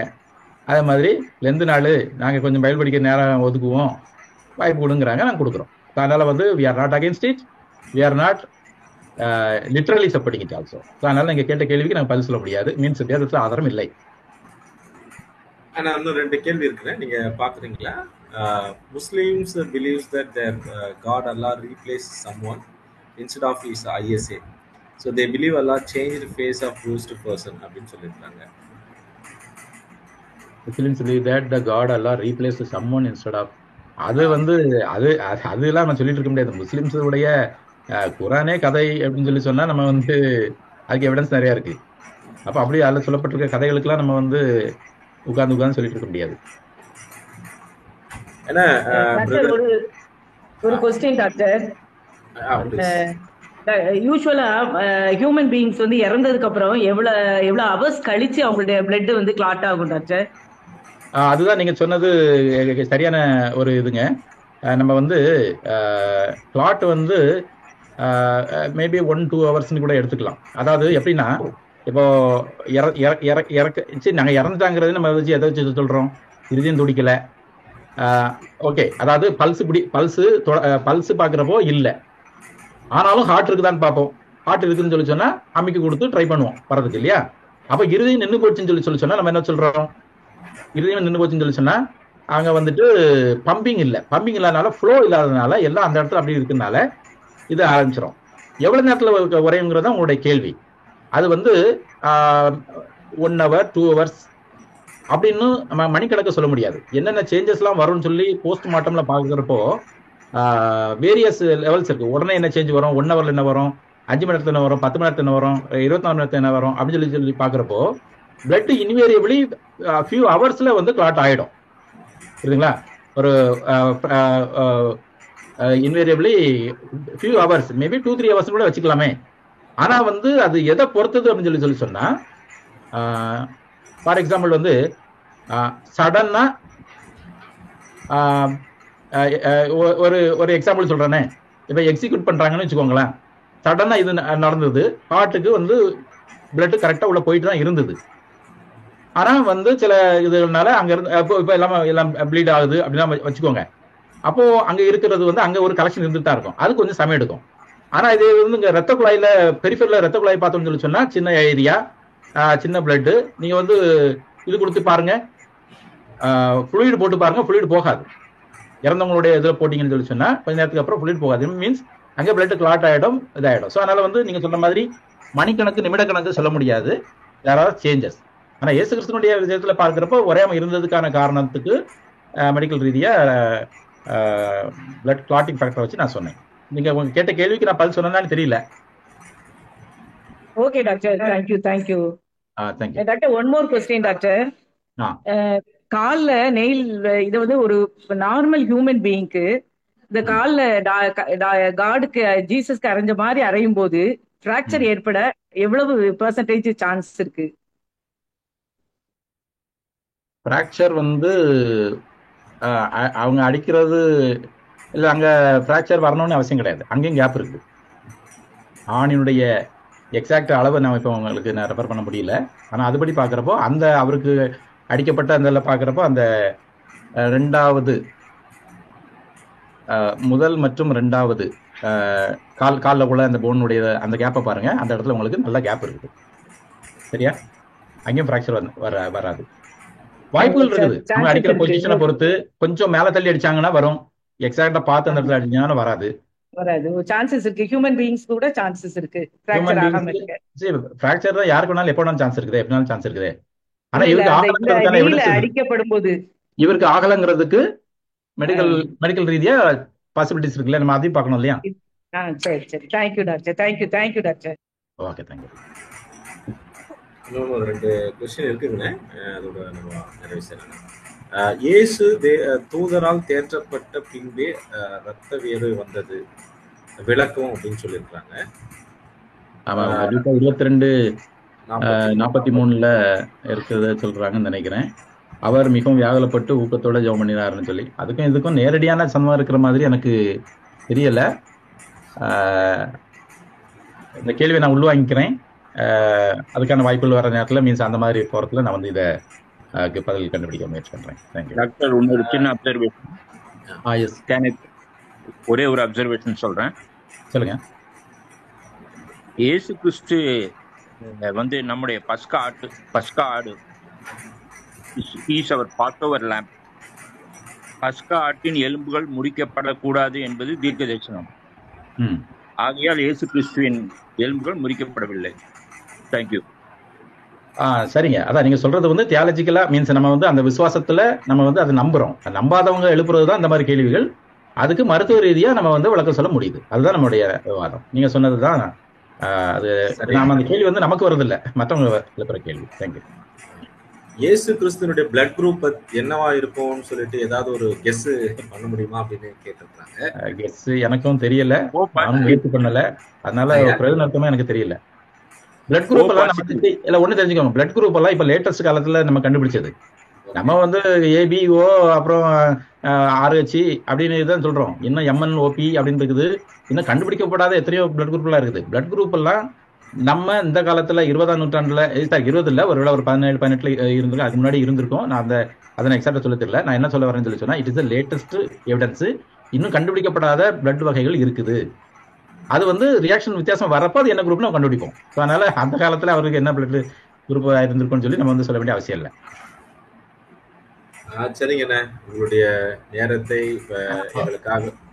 ஹலோ டாக்டர், ஒரு கேள்வி, பட் இது ரிலேட்டடான்னு தெரியல. ஆனா இது ரொம்ப நாளா எனக்கு ஒரு டவுட், அதனால உங்ககிட்ட கேக்குறேன். ஏன்னா இஸ்லாமியர்களை நம்ம மீட் பண்ணும்போது அவங்க வந்துட்டு கொஞ்சம் வாதிடுறாங்க. ஸோ அவங்களுக்கு கொஞ்சம் கிளாரிபிகேஷன் கொடுக்க முடியல, அதுக்காக தான் அது கேட்குறேன்.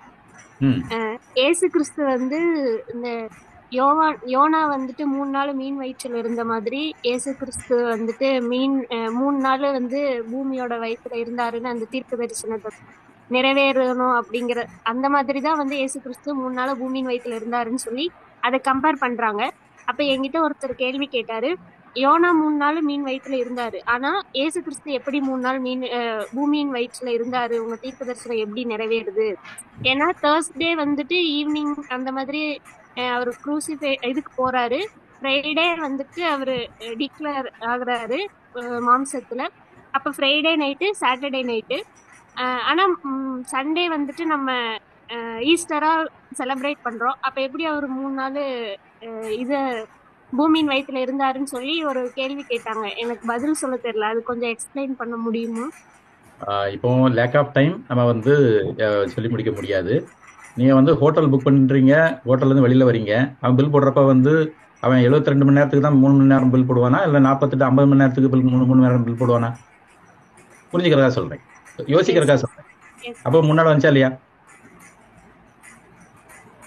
நான் ஒரு ஆர்குமெண்ட் தான் சொல்றேன். ஆனா இதனால தியாலஜிக்கல் மற்ற எவிடன்சஸ் அதை பற்றி நம்ம கண்டிப்பா பேசுவோம். நீங்க கேள்விகள் கண்டிப்பா கேளுங்க. இதோடு இந்த நிகழ்ச்சி முடிகிறது கிடையாது. நம்முடைய உறவு தொடர்கிறது. எந்த காலம் அடுத்தடுத்து வரப்போகுது, அடுத்தடுத்து இந்த கேள்விகளுக்கு நம்ம பதிலளிக்க நம்ம முயற்சி செய்வோம். நீங்க காட் டிபெண்டன்ஸனுடைய மெயின் நம்பருக்கு நீங்க வந்து கண்டிப்பா வந்து நீங்க உங்களுடைய கேள்விகள் போட்டீங்கன்னா நான் இதுக்கு கன்சல்டேட் கத்த சித்தமானால் இது சம்பந்தமான புத்தகங்கள் கூட வெளியிடறதுக்கு நம்ம ஆயத்தமா இருக்கிறோம். ஸோ தாராளமாக உங்களுடைய கேள்விகளை கேளுங்க. நம்முடைய பர்சனல் நம்பர்லயோ லென்த் கால குரூப்லயோ நீங்க கண்டிப்பா கேட்கலாம். தேங்க்யூ. யாராவது ஒருவர் இந்த ஜெபம் பண்ணி இந்த கருத்தரங்கை நாம் நிறைவு செய்யலாம். யாராவது ஒருவர் ஜெபம் பண்றீங்களா?